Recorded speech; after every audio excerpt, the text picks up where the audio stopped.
इन दोनों स्टॉक्स पे अलग से चर्चा भी करूंगा, एक्सपर्ट से टेक्निकल्स पे इस पे राय भी ले लूंगा।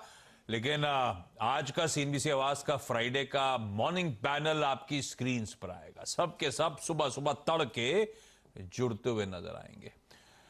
मेरे ख्याल से नॉर्थ से सिर्फ मानस है, उसके ऊपर कोई नहीं है। ये हमने दिल्ली की ठंड सोच के रख रखा है ऐसा लाइनअप क्या? चलिए टॉप कॉल की शुरुआत करो। डायरेक्टर साहब, टॉप कॉल्स का प्लीज स्टिंग प्ले आउट करिए। गावा सर, गुड मॉर्निंग। गावा सर ने कल हैवेल्स बोला था मेरे ख्याल से सुबह। ये हैवेल्स कल की कमजोर बाजार उठा पटक में हैवेल्स देखिए क्या मूव दिखा के गया। मेरे ख्याल से आपको याद भी था, सुबह आपने बताया था मैं 1.5% ऊपर। गावा सर, क्या मूव आया जाते जाते? बिल्कुल ध्यान तो नहीं था। यस, 8 बजे दिया था। पता है आप भूल गए थे, मैं आपके सब ध्यान रखता हूँ।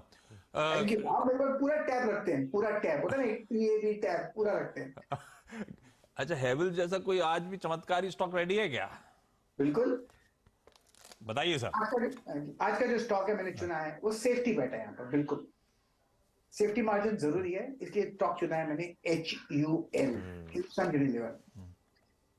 इसका चार्ट पे काफी गिरावट देखिए, करीब 200 रुपए की गिरावट देखिए फ्रॉम 2750। तो लोअर लेवल पे जो सपोर्ट नजर आता है उसके हिसाब से थोड़ा ज्यादा ही स्ट्रेच हो गया डाउन से, तो एक अप मूव मिलना चाहिए। बाउंस प्ले कर रहा हूं मैं, और बेस भी अच्छा बन रहा है। 4-5 दिनों से ट्रेड कर रहा है 2587 पर। अप मूव मिलना चाहिए इस पर। मेरा टेक्निकल टारगेट 2 है, 2620 2640। एक जोन है, वहां तक जाना चाहिए। स्टॉप होगा 2560। HUL मैं बाय कल पूरा एक्चुअली कल एफएमसीजी इंडेक्स ने कमान संभाली हुई थी और इंडेक्स पूरा का पूरा कल जबरदस्त तेजी दिखा रहा था आपको। करीब करीब 1.5% का मूव था एफएमसीजी इंडेक्स में और लीवर ने लीड किया था उसको बकायदा। तो लीवर पर ही कॉल है और 2620 पहला टारगेट होगा और 2560 का आपको एक स्टॉप लॉस लगाना है। ये कैश के लेवल्स हैं ऑफकोर्स HUL के लिए। चलिए बाकी गेस्ट को जोड़ना शुरू करते हैं। मानस जी, गुड मॉर्निंग। लखनऊ की ठंड कैसा लग रहा है वहां पर? पहले तो ये बताइए और उसके बाद कॉल दीजिए अपनी। गुड मॉर्निंग अनुज जी, गुड मॉर्निंग आशीष जी। देखिए ठंडक तो बहुत ही ज्यादा है इस टाइम, और हम जब बात कर रहे हैं तभी भी 6 डिग्री टेम्परेचर है लखनऊ में। तो हीटर जला के बैठना पड़ रहा है। अ, वहां की ठंड में एक इशू है लखनऊ की। ब्रेकफास्ट करो, हाथ धोने जाओ तो हाथ नहीं धुलते। ये हाल है, ऐसी ठंड। बाप रे, मुझे याद है मैं लखनऊ में रह चुका हूँ। मानस, आज का प्रेफर्ड ट्रेड कौन सा? तो देखिए प्रेफर्ड ट्रेड जो है वो कल का जो आउट परफॉर्मेंस जहां पर देखने को मिली वही है। अपोलो टायर्स पे ही खरीदारी करने की राय है। देखिए अपोलो टायर्स का जो कल ब्रेकआउट देखने को मिला वो करीब 7-8 दिनों के कंसोलिडेशन के बाद देखने को मिला। वहां पर वॉल्यूम देखने को मिले, और जो आखिरी का आधा घंटा था उस आधे घंटे में भी स्टॉक ने इंटरडे चार्ट पे एक फ्रेश ब्रेकआउट दिया। तो मेरा समझना है कि अपोलो टायर में अभी भी ये रैली कंटिन्यू रहेगी। करंट लेवल्स पे खरीदारी करने की राय रहेगी। 332 रुपए के स्टॉप लॉस से खरीदारी करिए, 350 रुपए के टारगेट सेट करिए, ये कैश लेवल्स है। और ऑप्शन में भी ट्रेड ले सकते हैं। 340 वाला कॉल ऑप्शन लीजिए, 10 रुपए का ट्रेड हो रहा है, वहां पर खरीदारी करिए 6 रुपए 50 पैसे के स्टॉप लॉस से। ऊपर की तरफ 17 रुपए के टारगेट सेट करिए। नहीं ठीक है, वायदा का कल का टॉप गेनर था। कल सारे टायर स्टॉक्स कमाल दिखा रहे थे, अपोलो लीड कर रहा था। 5-5.5% का कल उछाल। मानस कह रहे हैं इसमें और तेजी बनती हुई नजर आएगी, और चाहे तो 340 का कॉल लिया जा सकता है अपोलो टायर्स का। लेवल्स आपकी स्क्रीन पे रिविजिट भी कर दूंगा जब रिकैप करूंगा। पालवे साहब, गुड मॉर्निंग। पालवे साहब, आज का टॉप कॉल सर कौन सा? Good morning Ashish ji, good morning everyone. सो आज का कॉल रहेगा एबीबी। कल के सेशन में एक अच्छा मूव था, शॉर्ट कवरिंग देखने को मिली। स्टॉक ने ऑलमोस्ट 200 डे मूविंग एवरेज के पास 7 से 8 दिन बिताने के बाद अब एक रेंज का ब्रेकआउट यहाँ पे होते हुए दिख रहा है। अब स्टॉक ऑलमोस्ट अब अपने 100 डे मूविंग एवरेज के आसपास ट्रेड करते हुए दिख रहा है। हमें लग रहा है जिस तरीके की कल शॉर्ट कवरिंग बनी, यहाँ पे अप मूव एक्सटेंड होते हुए दिख सकता है। 2860 2870 तक के अपसाइड के टारगेट हम एक्सपेक्ट कर रहे हैं। स्टॉप लॉस रखेंगे यहाँ पे 2780 के आसपास। ओके, तो एबीबी इंडिया पर आपको बाय करना है ये इस समय। राजेश पालवे जी की कॉल। राजेश पालवे से चलते हैं राजेश सतपुते के पास। सतपुते जी, गुड मॉर्निंग, बताइए आपकी trade. Good morning Anuj ji and good morning everyone. Anuj ji, देखिए नजर तो एबीबी के बाद सीमेंस पे ही होगी, क्योंकि कल अगर आप देखें तो एबीबी के बाद सीमेंस, ये दोनों साथ में बहुत बढ़िया चले। तो सीमेंस अगर आप देखें तो यहाँ पे कल हमने शॉर्ट कवरिंग देखी थी, ओपन इंटरेस्ट घटा बड़ा था, और जिस तरह से इसका टेक्निकल सेटअप है मेरे हिसाब से यहाँ पे एक अच्छा ब्रेकआउट मिला है विद राइज इन वॉल्यूम। तो यहाँ पे सीमेंस जो देखिए करीबन 2901 के आसपास बंद हुआ, तो यहाँ पे लॉन्ग करे 2870 के स्टॉप लॉस के साथ। इसका आज का टारगेट होना चाहिए 2960। तो एबीबी इंडिया, सीमेंस दोनों पसंद आ रहे हैं एक्सपर्ट्स को। दोनों पे अलग अलग एक्सपर्ट्स ने आज की प्रिफर्ड पिक्स दी हैं। बहेती साहब, आपकी तरफ से आज का टॉप कॉल कौन सा sir? Morning Ashish ji, good morning. Good morning साहब। आशीष जी, फार्मा इंडेक्स पे ध्यान होना चाहिए। जिस हिसाब से फार्मा इंडेक्स वापस अपना 20 डे रीगेन किया है, 20 डे एवरेज को रीगेन किया है, एक पॉजिटिव वाइब्स आ रही है पूरे फार्मा इंडेक्स में। जिस हिसाब से फार्मा के टॉप 3 स्टॉक्स जो सन फार्मा, सिप्ला और डॉक्टर रेड्डीज, इनमें एक अच्छा बाइंग इंटरेस्ट वापस आता हुआ देखने मिल रहा है। हमें लगता है कि सन फार्मा में खरीदारी की सलाह रहेगी। 1015 का करीब रेट चल रहा है, 995 का एक एसएल लगाकर 1045 के टारगेट के लिए इसमें पोजीशन बनाई जा सकती है। सन फार्मा में बाय करना है। ये एक्चुअली दवा के शेयर कुछ अच्छा कर भी रहे हैं पिछले कुछ दिनों से। मार्केट डिक्लाइन में थोड़ा नॉर्मली ये स्टॉक्स आउट परफॉर्म करते हैं, ऐसा हो रहा है। और सन फार्मा रिलेटिवली एक स्ट्रॉन्ग स्टॉक रहा है, तो एक स्ट्रॉन्ग मूव वहाँ पर। अच्छा, पार्थिव को भी जोड़ लेते हैं हमारे साथ। पार्थिव, गुड मॉर्निंग। बताइए कौन सा स्टॉक है आपके रडार पर? गुड मॉर्निंग अनुज, आशीष, हमारे पैनलिस्ट और व्यूअर्स। देखिए, हम लोग होम बिल्डिंग थीम पे बहुत बुलिश है और ये थीम के अंदर हमने नीलकमल लिमिटेड सिलेक्ट किया है। ये स्टॉक अगर देखने जाए तो ओवरऑल ये company is one of the very big producers of plastic furniture, और बहुत स्मार्टली उन्होंने besides plastic furniture even lifestyle furniture products के अंदर डिवर्सिफाई किया है। उन्होंने मैट्रेस बिजनेस में भी फोरे किया है, जहाँ पे स्लोली ग्रेजुअली अच्छा ट्रैक्शन आ रहा है। बबल गार्ड डिवीजन है, तो basically they are creating an ecosystem to cater to the affordable housing segment। और Nilkamal basically even commercial segment में भी काफी केटर करता है। काफी फार्मास्यूटिकल जैसी कंपनीज है जो उनके कस्टमर्स है। तो बेसिकली आई थिंक एक ये जो कंपनी आज की तारीख में जैसे प्लेस्ड है, अगर मैं मार्केट कैप के लिहाज से देखूं तो it's at a very sweet spot of 2800 crore. Valuation के लिहाज से देखूं तो टेल मल्टीपल पे 27 के प्राइस टू अर्निंग मल्टीपल है। इसके जो पीयर्स है वो काफी हाई पी मल्टीपल कोट करते हैं। और मेरा ऐसा मानना है कि जो H1 के अंदर जो ग्रॉस मार्जिन कॉन्ट्रैक्ट हुए थे, थैंक्स टू द फैक्ट कि रॉ मटेरियल इनपुट कॉस्ट बहुत बड़े थे, तो H2 के अंदर ये उनको डेफिनेटली राहत मिलेगी। And that will also percolate along with the fact कि वॉल्यूम ग्रोथ भी मिलेगा, तो ऑपरेटिंग लेवरेज किक इन होगा, जिससे हमें लग रहा है कि H2 के अंदर जो अर्निंग पर शेयर ग्रोथ है वो H1 से काफी बेटर होगा, which will help the stock to get re-rated. Not only that, ये कंपनी का जो लेवरेज प्रोफाइल है बहुत ही अच्छा है। डेट टू इक्विटी करीबन 0.2 के आसपास है।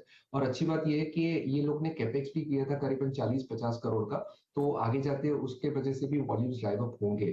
तो जिस तरह से हमने हाउसिंग फाइनेंस कंपनी की लोन ग्रोथ देखी है और काफी हद तक ये loan growth even affordable housing में गई है, हमें लग रहा है कि नेक्स्ट ईयर भी नीलकमल जैसी कंपनीज को बहुत बेनिफिट मिलेगा इन terms of pent up demand for furniture buying in the plastic category.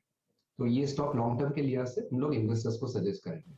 बहुत बढ़िया, नीलकमल रखिए रडार पे लंबी अवधि के लिए। आज से क्विकली रैप अप कर रहा हूं आज के सारे टॉप कॉल्स, उसके बाद हर्षदा स्क्रीन पे नजर आएंगी। स्टॉक सी न्यूज की शुरुआत करेंगे। गाबा सर ने शुरुआत करी। कल एफएमसीजी छाया हुआ था, अब वो मैरिको का अपडेट कर लीजिए। अब पूरा का पूरा सेक्टर मूड में आ गया, फ्लेवर में आया। सेक्टर लीडर HUL पे दाव लगा रहे हैं गाबा सर आज, जहां पे सेफ्टी मार्जिन नजर आता है 2560 का स्टॉप लगाइए। कल के अप मूव्स आज भी शायद कंटिन्यू हो। टायर स्टॉक्स एक और पॉकेट थी जो कल लाइमलाइट छीन रही थी। अपोलो टायर्स वायदा का टॉप गेनर, आज मानस के रडार पे आता हुआ 350 की तैयारी। आज फिर तेजी होगी, 332 का लगाइए स्टॉप लॉस। कल एबीबी इंडिया, सीमेंस, ये स्टॉप स्टॉक्स। एबीबी मेरे ख्याल से कल 3.5% उछला था। पालविया साहब का आज का प्रेफर्ड पिक वही है, 2780 का स्टॉप है। इवेंचुअली 2870 तक के टारगेट्स है। और दूसरा उसी का पीयर कह लीजिए, सीमेंस, ये है सतपुते साहब का प्रेफर्ड पिक, 2870 के स्टॉप के साथ 2960 के लक्ष्य। कल एफएमसीजी के साथ कल फार्मा भी अच्छा कर रहा था और बहेती साहब को वहां पे पॉजिटिव वाइब्स मिल रहे हैं, दिग्गजों में खासतौर पे जिस तरह के मूव्स आ रहे हैं। सन फार्मास्यूटिकल्स खरीदारी करने का कॉल, 995 का स्टॉप, 1045 के लक्ष्य। और लास्ट में जो पार्थिव का कॉल है वो दरअसल फंडामेंटली पसंद आ रहा है। इन लेवल्स पे एक्यूमुलेट करने के मौके ढूंढिए, लंबी अवधि के लिए अट्रैक्टिव है। नीलकमल वो कंपनी जिसे हम और आप जानते हैं अच्छी तरीके से, प्लास्टिक के मोल्डेड फर्नीचर्स के लिए बेहतरीन कंपनी, अच्छे फंडामेंटल्स, पार्थिव और ट्रेकॉम की पसंदीदा बेट।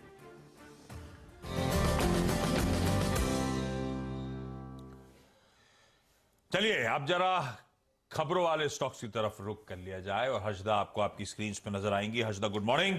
सबसे पहले आईडीबीआई बैंक, कल कुछ खबरें आ रही थी कुछ सरकार की होल्डिंग को लेकर। जी हाँ, यहाँ पर अपडेट ये निकल कर आ रहा है कि आईडीबीआई बैंक में सरकार को प्रोमोटर के तौर पर नहीं रहेगी। सेबी ने दरअसल शेयर होल्डिंग कैटेगरी में बदलाव को जो मंजूरी की अपील थी वो गो अहेड दे दिया है।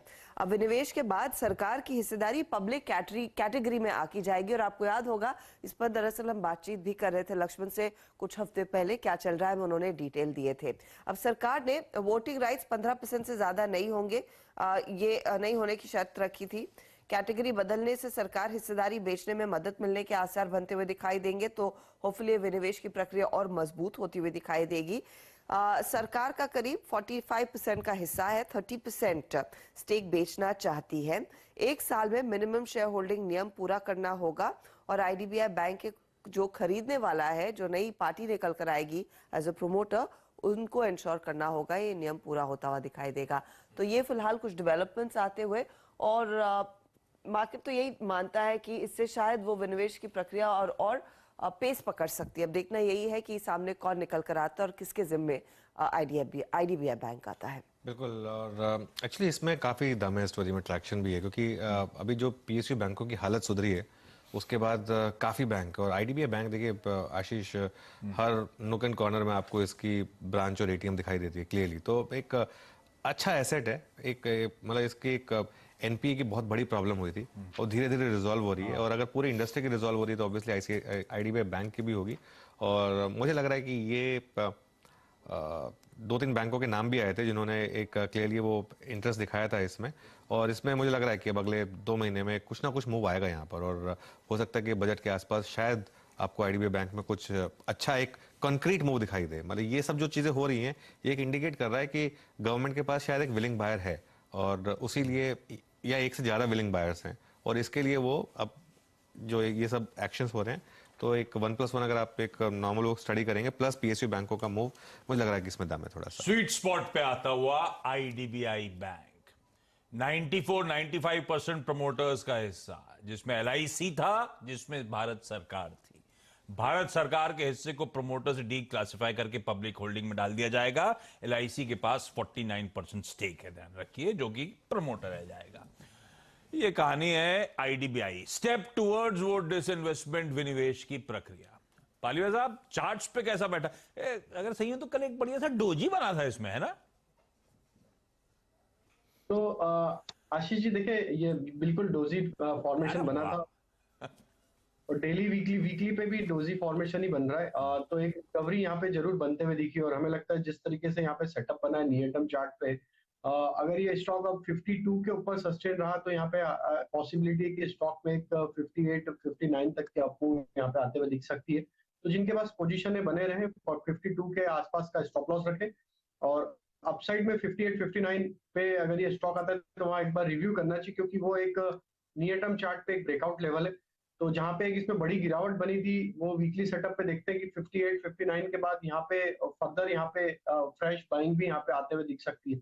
तो अभी ट्रेडिंग पॉइंट ऑफ व्यू से 58-59 के टारगेट के होल्ड रखना चाहिए। ओके, चलिए थोड़ा व्यूअर्स को बता देते हैं कि डोजी होता क्या है एक्चुअली, फिर मतलब वही आप तो भाई बात कर लिए, जो बाहर देख रहे हो कहते हैं होता क्या है इसी का बार कैंडलस्टिक रख दीजिएगा आईडीबीआई। हाँ, तो जो ओपन और क्लोज दोनों सेम लेवल पर हो तो उसको हम डोजी फॉर्मेशन बोलते हैं बेसिकली। ये देखिए, अच्छा आईडीबीआई बैंक के लिए खबर तो अच्छी, पर सीएनबीसी आवाज के दर्शकों के लिए सरप्राइज नहीं, ये ध्यान रखिएगा। लक्ष्मण ने पहले ही, जैसा हर्षदा ने मेंशन करा, आपको बता रखा था, वही हुआ जो लक्ष्मण ने पहले मेंशन करा था। पर 58-59 तक जाता हुआ शायद आईडीबीआई बैंक नजर आए, है तो होल्ड करने का मन बनाया जा सकता है। आप जब बात कर रही थी लग रहा था गला खराब है, गला खराब हो रहा है। कोई नहीं, सैटरडे संडे आप छुट्टी ले लीजिए। थैंक यू आशीष, आपके साथ मुझे भी छुट्टी मिल रही है। बाकी के स्टॉक से न्यूज कौन से? दूसरे स्टॉक्स में of course coal India radar पर रहेगा, क्योंकि दिसंबर का अपडेट आ गया है कोल प्रोडक्शन को लेकर। यहाँ पर करीब 11% तक का इजाफा देखने को मिला है। 82.87 मिलियन टन के आसपास ये आंकड़ा है। ईयर ऑन ईयर 11% का इजाफा। कोल डिस्पैचेस में 5% तक का इजाफा बनता दिखाई दिया है। अप्रैल से दिसंबर के बीच जो कोल प्रोडक्शन है उसमें 16 से 17% तक की वृद्धि देखने को मिली है। इसके अलावा आज कुछ टेक्सटाइल स्टॉक्स रेडार पर। टेक्सटाइल कंपनियां इसीलिए क्योंकि दरअसल जो अमेरिकी एंटिटी है बेड बाथ एंड बियॉन्ड, वो माना यह जा रहा है कि कुछ हफ्तों में यूएस में बैंक्रप्सी फाइल कर सकती है।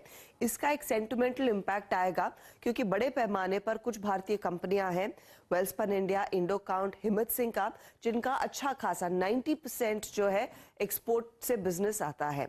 अब वेल्सपन का वैसे करार था बेड बाथ एंड बियॉन्ड के साथ, तो सेंटिमेंटल इंपैक्ट इस पर आएगा और बाकी कंपनियों पर भी थोड़ा सा ओवरहैंग देखने को मिल सकता है। बेड बाथ एंड बियॉन्ड की हालत इसीलिए हुई है क्योंकि कंपनी दरअसल खराब सेल से गुजर रही है और ये compete नहीं कर पा रहे हैं बड़े जो ऑनलाइन और साथ ही साथ बिग बॉक्स रिटेलर्स हैं उनके साथ, इसीलिए कंपनी पर दबाव और इनके सप्लायर्स पर उस लिहाज से फिर असर पड़ सकता है। आरवीएनएल भी रेडार पर रखेंगे। कंपनी के हाथ दरअसल एक जेवी लगा है जो गुजरात मेट्रो रेल कॉर्पोरेशन है, उसके चलते लगभग 166-170 करोड़ का ऑर्डर है जिसके लिए लेटर ऑफ एक्सेप्टेंस इनके हाथ लगा।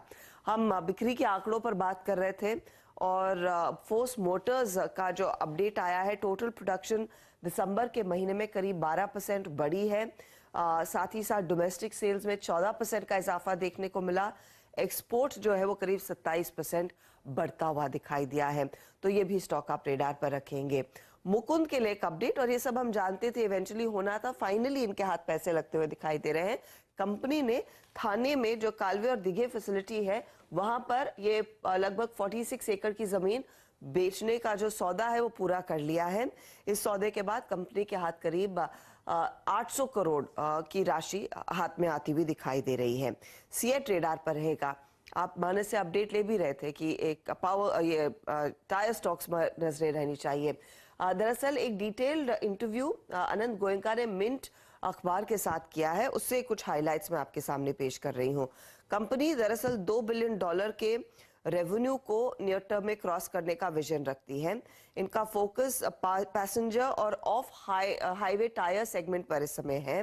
लीडिंग पोजीशन इनकी टू व्हीलर सेगमेंट में है। अब धीरे धीरे करके ये अपनी ग्रोथ जो है वो एक्सपैंड कर रहे हैं कार सेगमेंट में और एसयूवी सेगमेंट में। इंडिया फार्म टायर के लिहाज से एक बड़ा मैन्युफैक्चरर बनता हुआ दिखाई दे रहा है और इसी सेक्टर में पिछले 5 सालों में ईयू और यूएस के मार्केट्स में इन्होंने अच्छी खासी पकड़ बनाई है। ये दरअसल मैनेजमेंट की तरफ से अपडेट्स आए हैं, तो वो स्टॉक आज रेडार पर रहेगा जरूर। दूसरे ऑफ कोर्स इनपुट कॉस्ट जो काफी कम है उसका फायदा तो है ही। अच्छा, कुछ स्पोर्ट्स रिलेटेड अपडेट्स यहाँ पर। मैनचेस्टर सिटी के साथ दरअसल जियो प्लेटफॉर्म ने करार किया है, तो रिलायंस पर आप नजर रख सकते हैं। जियो कंपनी का या फिर इस पर्टिकुलर मैनचेस्टर सिटी क्लब का official mobile communications network partner Bharat में रहेगा। मैनचेस्टर सिटी का जो ओटीटी प्लेटफॉर्म है सिटी, ये इंटीग्रेट होता हुआ दिखाई देगा जियो टीवी प्लेटफॉर्म के साथ। क्लब कोलैबोरेट करने वाला है जियो के साथ और एंगेजिंग एक्सपीरियंसेस भारत के फैंस के लिए क्रिएट करने के लिए, तो ये एक अपडेट आता हुआ दिखाई दे रहा है। साथ ही साथ केवल किरण क्लोथिंग के लिए भी एक अपडेट है। कंपनी ने एक स्ट्रेटेजिक पार्टनरशिप अनाउंस किया है बीसीसीआई के साथ और ये इंडियन क्रिकेट टीम का ऑफिशियल पार्टनर के तौर पर उभर कर आया है। तो ये किलर ब्रांड जो इनका है ये डिस्प्ले किया जाएगा कंपनी के अपर चेस्ट के जर्सीज पर। तो ये दो दरअसल स्पोर्ट्स रिलेटेड अपडेट्स हैं, तो शायद ब्रांड्स पर इम्पैक्ट पड़े। बहुत ही खर्चा हो गया होगा इस पे, तो होगा ही बिल्कुल। इस समय वर्ल्ड का नंबर 1 क्लब है।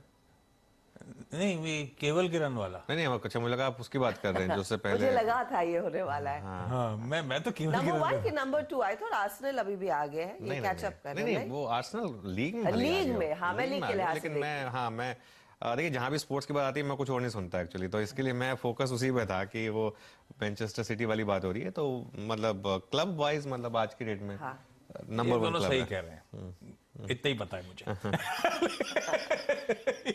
ये सारी इंपॉर्टेंट खबरें जिस पे आज हमें करना है रिएक्ट।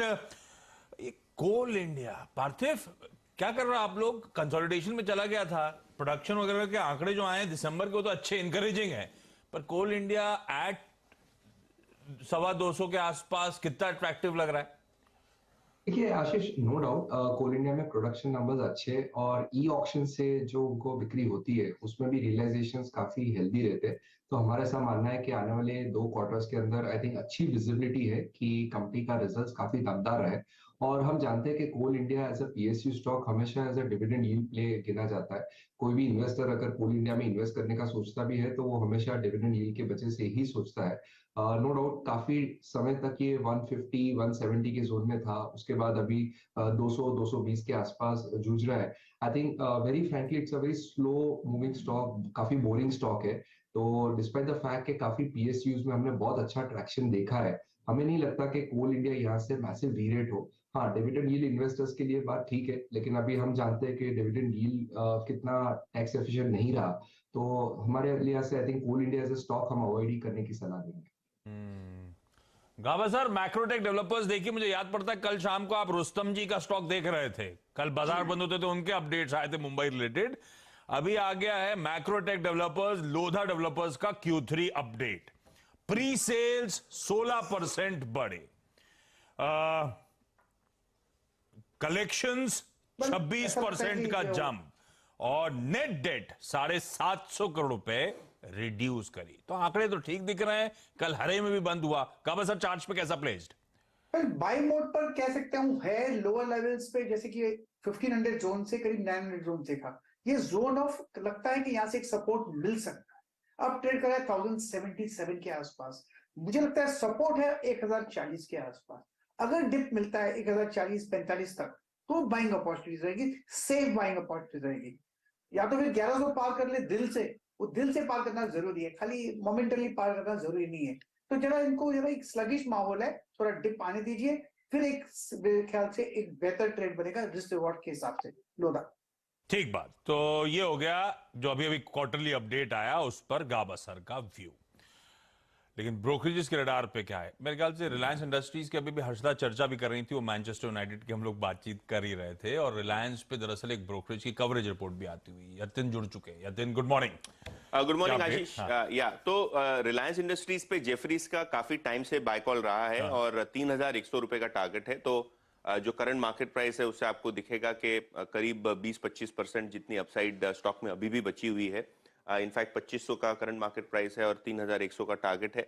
और इसका मूल जो थीसिस है वो ये है कि ग्रोथ बहुत ही स्ट्रांग आपको अगले वित्त वर्ष में आती हुई दिखाई पड़ेगी। इनफैक्ट FY24 में जेफरीज को लगता है कि रिटेल कारोबार में 21वीं सदी की ग्रोथ होगी। 24% की ग्रोथ आपको जियो के कारोबार में यानी टेलीकॉम सर्विसेज कारोबार में होती हुई दिखाई देगी।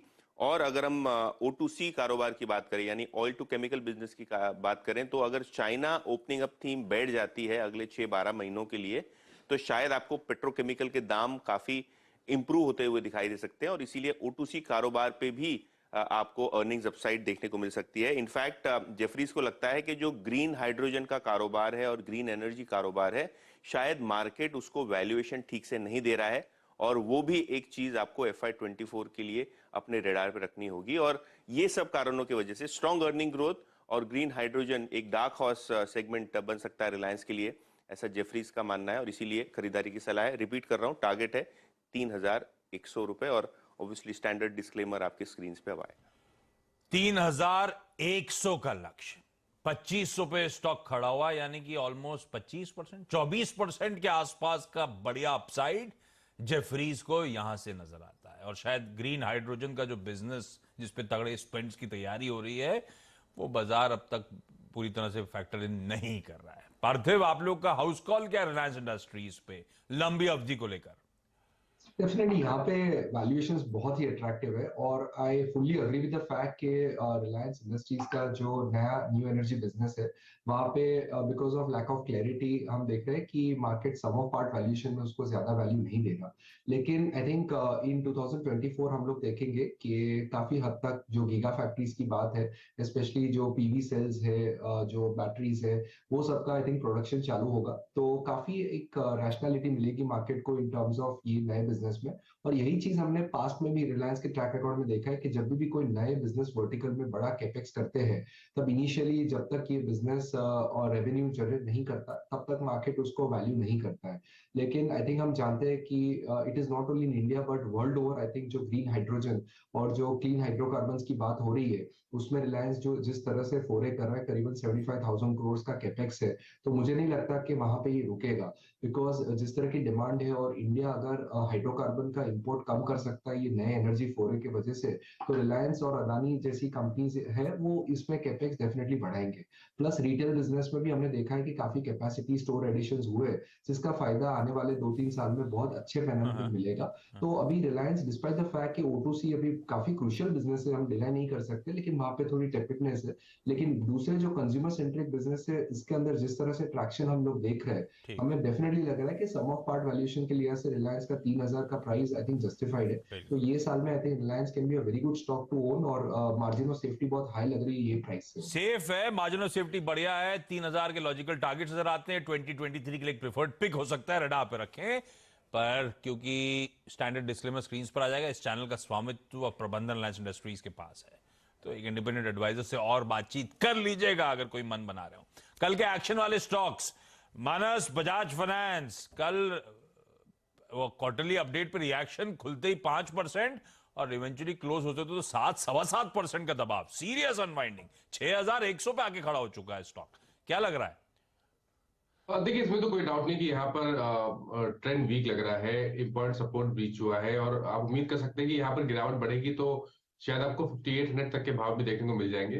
तो अब आपको थोड़े लेवल्स को ध्यान रखना है। अगर ये कल के लोज के नीचे गया, कल का लो मेरे ख्याल से 6000 के आसपास का था, 6008 के आसपास के लोज थे, 6025 का लो था, तो अगर उसके नीचे गया तब गिरावट बढ़ेगी और शायद उसके इसमें आपको 5900 और उसके बाद 5800 तक के भाव देखने को मिलेंगे।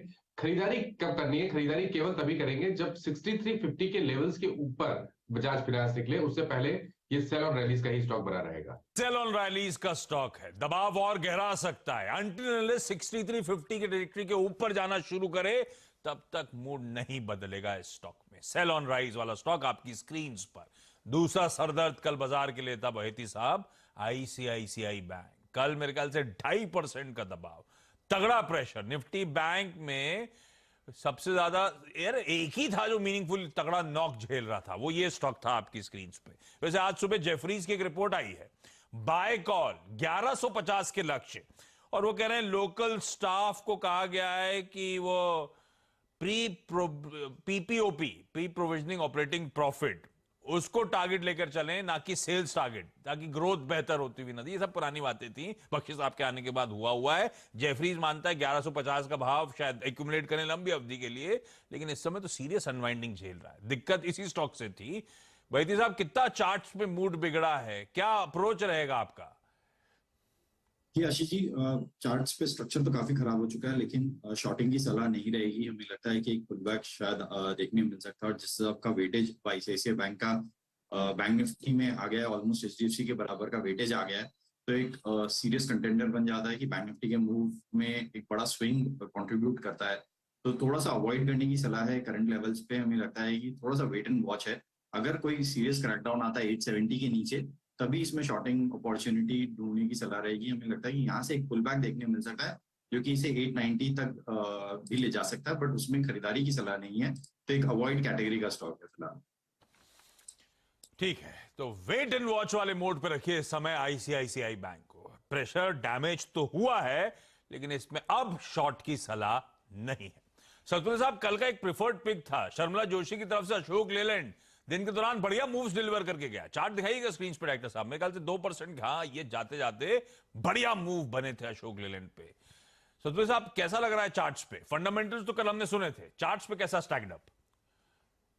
आशीष जी, देखिए चार्ट पे अशोक लेलैंड बेहद पॉजिटिव है। अगर आप इसको प्योर चार्टिकली यानी टेक्निकली देखें तो यहाँ पे जो पैटर्न दिखता है, that's inverted head and shoulder price formation, जिसका नेकलाइन यानी ब्रेकआउट लेवल करीबन 146 के आसपास जो कल का लो है वही थी।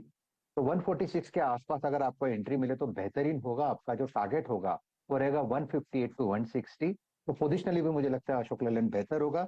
आपको बाय करना है, लेकिन आपका स्टॉप लॉस जो है, जैसे मैंने कहा 146 के ऊपर बाय बनेगा तो आपका स्टॉप लॉस होगा 5 रुपीज का। ऊपर में टारगेट जैसे मैंने कहा 160 प्लस का लेके काम करें। वीरू जुड़ गए क्या दिल्ली से? दिल्ली की सर्दी से दिख रहे हैं क्या कोहरे में? हाँ, दिख रहे हैं। वीरू जुड़ चुके हैं। तो एक काम करिए पालविया साहब, इनका भी स्टॉक ले लीजिए भाई। इनका मतलब इनका कोई लेन देना नहीं है, हम लोग जबरदस्ती जोड़ देते हैं। लेकिन BHEL सेंटिमेंट जरूर जुड़े हुए हैं इसके साथ। कल क्या मूव आ रहा था आपने, क्योंकि सीमेंस आप लोगों ने एबीबी सबकी चर्चा कर डाली है। कल बीएचईएल 3.5% का उछाल, बढ़िया मूव डिलीवर कर रहा है, 82 पे खड़ा हुआ है। पालिया साहब क्या लग रहा है, जब कैपिटल गुड्स की स्टडी करी थी रडार पे नहीं आए क्या? नहीं, बिल्कुल आशीष जी, आया था रडार पे। उसमें तीनों स्टॉक्स थे, तो हमें एबीबी यहाँ पे ज्यादा अट्रैक्टिव लगा, लेकिन यहाँ पे भी शॉर्ट कवरिंग बनी कल। और जिस तरीके के मूव भेल में बने हैं, एक सस्टेन स्ट्रेंथ तो यहाँ पे बिल्कुल है, और स्टॉक अपने सारे इंपॉर्टेंट मूविंग एवरेजेस के ऊपर ही सस्टेन करते हुए दिख रहा है। करेक्शन में भी देखें तो ऑलमोस्ट 50 डे मूविंग एवरेज पे इसने होल्ड किया और वहां से बाउंस बना है। कल के सेशन में देखें तो डेली सेटअप पे देखें तो एक फॉलिंग ट्रेंड लाइन का ब्रेकआउट भी हुआ है, तो यहाँ पे भी बाय की ही सलाह है। अपसाइड के टारगेट एक्सपेक्ट करें 85-86 तक यहाँ पे आते हुए दिख सकते हैं। जिनके पास पोजीशन है बने रह सकते हैं, नई पोजीशन भी ऐड की जा सकती है। 81 का स्टॉप लॉस होगा फ्यूचर में। जब मैं वीरू का स्टॉक कह रहा था, डायरेक्टर साहब तो कंफ्यूज ही हो गए थे। वो बीएचईएल की जगह पता नहीं क्या दिखाते हुए नजर आ रहे थे। तो ठीक है, थोड़ा सा कंफ्यूजन डायरेक्टर साहब को हो गया था, लेकिन मुनाफे की तैयारी को यही समेट रहा हूं। शुरुआत करते हैं पहला सौदा की।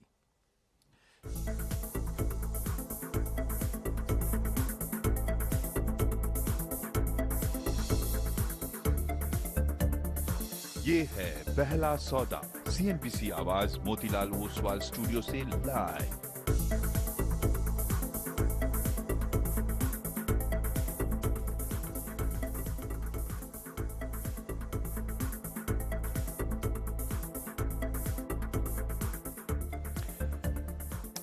सीएनबीसी आवाज मोतीलाल ओसवाल स्टूडियोज में आप सबका स्वागत है। हम शुरुआत कर रहे हैं पहला सौदा की, और शुरुआत इस वक्त की टॉप हेडलाइंस के साथ। बाजार की तेजी के साथ शुरुआत के संकेत। एसजीएक्स निफ्टी में अच्छी रिकवरी, एशिया भी मजबूत, डाउ फ्यूचर्स भी हरे निशान में। आईडीबीआई बैंक में आज देख सकता है एक्शन। को प्रमोटर नहीं रहेगी सरकार, सेबी ने शेयर होल्डिंग के रिक्लासिफिकेशन को दी मंजूरी। फैसले से आईडीबीआई बैंक के विनिवेश में मिलेगी मदद। रिलायंस पर बुलिश जेफरीज।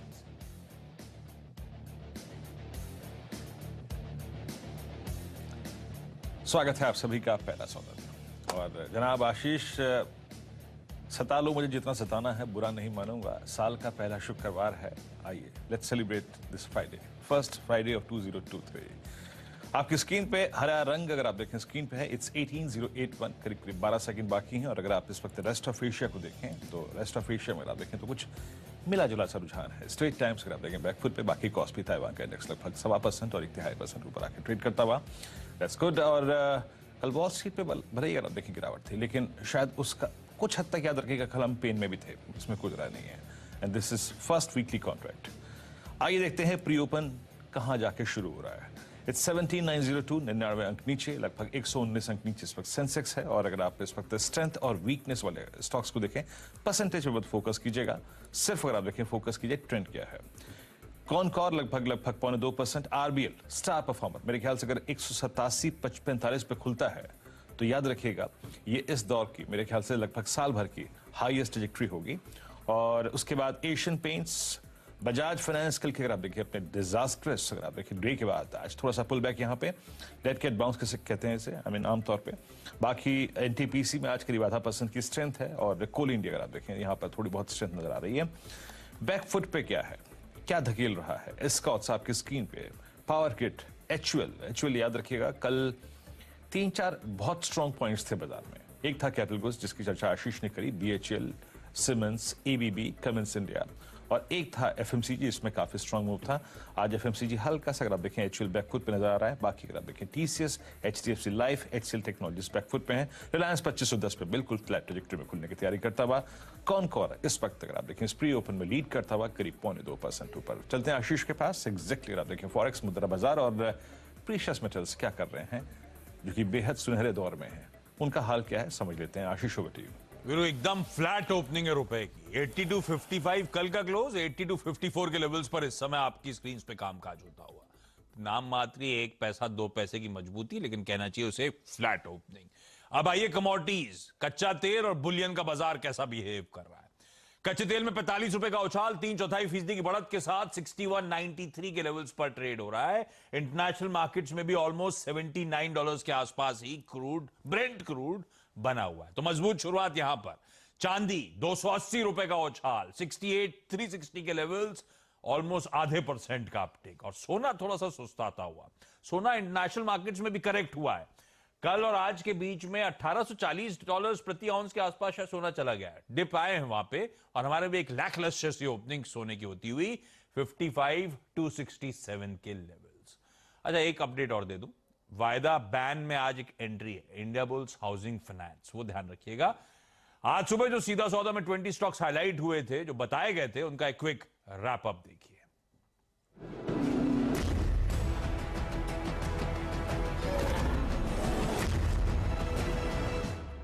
मेरी 10 की सीधा सौदा की टीम आपकी स्क्रीन पर आएगी। मुश्किल था ये बूझना कि बाजार आज दरअसल मूव कैसे लेगा 2 दिन के प्रेशर के बाद। तो 50-50 रखा है, खबरों का तूल का फायदा उठाने की कोशिश है। बस देखिएगा स्क्रीन पर, बस ऐड करिए स्टॉक्स। कोल इंडिया बढ़िया प्रोडक्शन अपडेट्स के चलते पोकरना वो ड्यूटी रिव्यू में 0 ड्यूटी लग रही है यूएस के बाजारों में इस कंपनी के ऊपर। एमता टेक्नोलॉजीज में निप्पॉन म्यूचुअल फंड की एडिशनल बाइंग अब तो स्टेक बढ़ाकर 7% के बियॉन्ड ले गए। सिकाची इंडस्ट्रीज की ट्यूसडे को बोर्ड मीट आनी है, जिसमें प्रमोटर्स नॉन प्रमोटर्स को प्रेफरेंशियल शेयर जारी करने पर विचार। अंबुजा सीमेंट स्वीट स्पॉट में कल घूम गया था, कल सारा सीमेंट बढ़िया कर रहा था। अंबुजा ने एक सब्सिडी इनकॉर्पोरेट करी है, देखते हैं। खैर खबरों का तूल पकड़ना था तो इसीलिए, अदरवाइज कोई मीनिंगफुल अपडेट नहीं है। दबाव वाले स्टॉक्स, एस्टर डीएम में सीएफओ साहब का इस्तीफे की खबर कल बाजार बंद होने के बाद। वर्ल्ड्स पर इंडिया इंडो काउंट, क्योंकि कुछ ग्लोबल कंसर्न्स वे करते हुए बेड बाथ एंड लिनन की अपडेट्स ये हैं कि शायद वो बैंक्रप्सी फाइलिंग की तैयारी कर रहा है, तो सेंटिमेंट निगेटिव के तौर पे रख रहा हूं। डिक्सन वो सैमसंग की तगड़ी वार्निंग के चलते कॉन्ट्रैक्ट मैन्युफैक्चरर को शायद, वो वैसे भी डिक्सन आपने देखा ऑपरेट करेक्टिव मोड में है ही है। बीएफ इन्वेस्टमेंट मुझे लगता है अभी तो खैर दबाव बचा है स्टॉक में। उस बोर्ड मीट से पहले बहुत तेजी हमने एंजॉय करी है। आप जब डीलिस्टिंग प्रपोजल खारिज हो गया है तो ये दबाव अभी गहराएगा। बिल्कुल, और ऐसी खबरों के बीच में मेरी भी टीम आपको देखने को मिलेगी। पहले गैस वाले शेयर्स रखिए। यूएस फ्यूचर्स जो गैस का है उसमें करीब 11% की कल गिरावट दिखी है और $3.8 के आसपास पहुंच गया है, जो कि एक समय तक 7, 8, 9, 10 तक हुआ करता था। तो इसका फायदा अपने यहाँ बहुत ज्यादा होता है गेल को, पेट्रोनेट एलएनजी को, जो लॉन्ग टर्म कॉन्ट्रैक्ट वहां से लेके आ रहे हैं। आईओसी बीपीसी इसलिए क्योंकि एक तो क्रूड तो नीचे है ही है, साथ ही साथ अब डिमांड पिकअप हो रही है रूरल एरिया में। ऐसी तमाम एफएमसीजी इन सब की रिपोर्ट्स बोल रही, तो डीजल के लिहाज से मुझे लगता है इस पर ध्यान रखना चाहिए। वीट के प्राइसेस भी इंटरनेशनली 7-8% एक हफ्ते में गिर चुके हैं, और इंडिया में खास तौर पर तो मिसेस बेक्टर और ब्रिटानिया और प्रीमियम सेगमेंट में तेजी। तो कल हमने कहा था कि एफएमसीजी में तेजी रहेगी, और इसलिए हमने टीम में भी रखा, तो आज उसी में से रिपीट है। रेडिंगटन एप्पल का फ़ोन बेचते हैं, अब सैमसंग का फ़ोन बेचते हैं, और वन प्लस का भी बेचते हैं, बहुत सारे बेचते हैं। और सब अगर अब ये आईटी स्पेंडिंग कट की बात आ रही है, स्लो डाउन की है, तो रेडिंगटन, एलएन इलेक्ट्रॉनिक्स, सिरमा एसजीएक्स और वर्लपूल जैसी कंपनीज पे दिक्कत आ सकती है, तो इसलिए इनको रेडी में रखा है।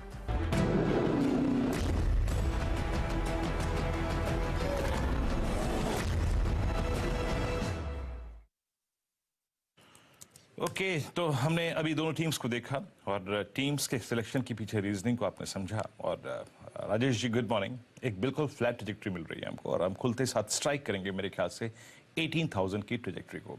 अब इन दोनों टीम्स में से आपके दोनों एक प्रेफर्ड ट्रेड्स क्या होंगे? गुड मॉर्निंग वीरेन जी।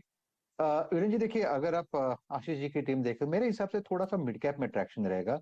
तो यहाँ पे देखिए पोकरना कभी ज्यादा करते नहीं हम, लेकिन चार्ट मुझे लगता है कि जिस तरह से यहाँ पे चार्ट दिख रहा है उस हिसाब से ट्रेड जो है वो लेना चाहिए। स्टॉप लॉस जो है देखिए 410 के एक स्ट्रिक्ट स्टॉप लॉस के साथ Pokarna will be a bye.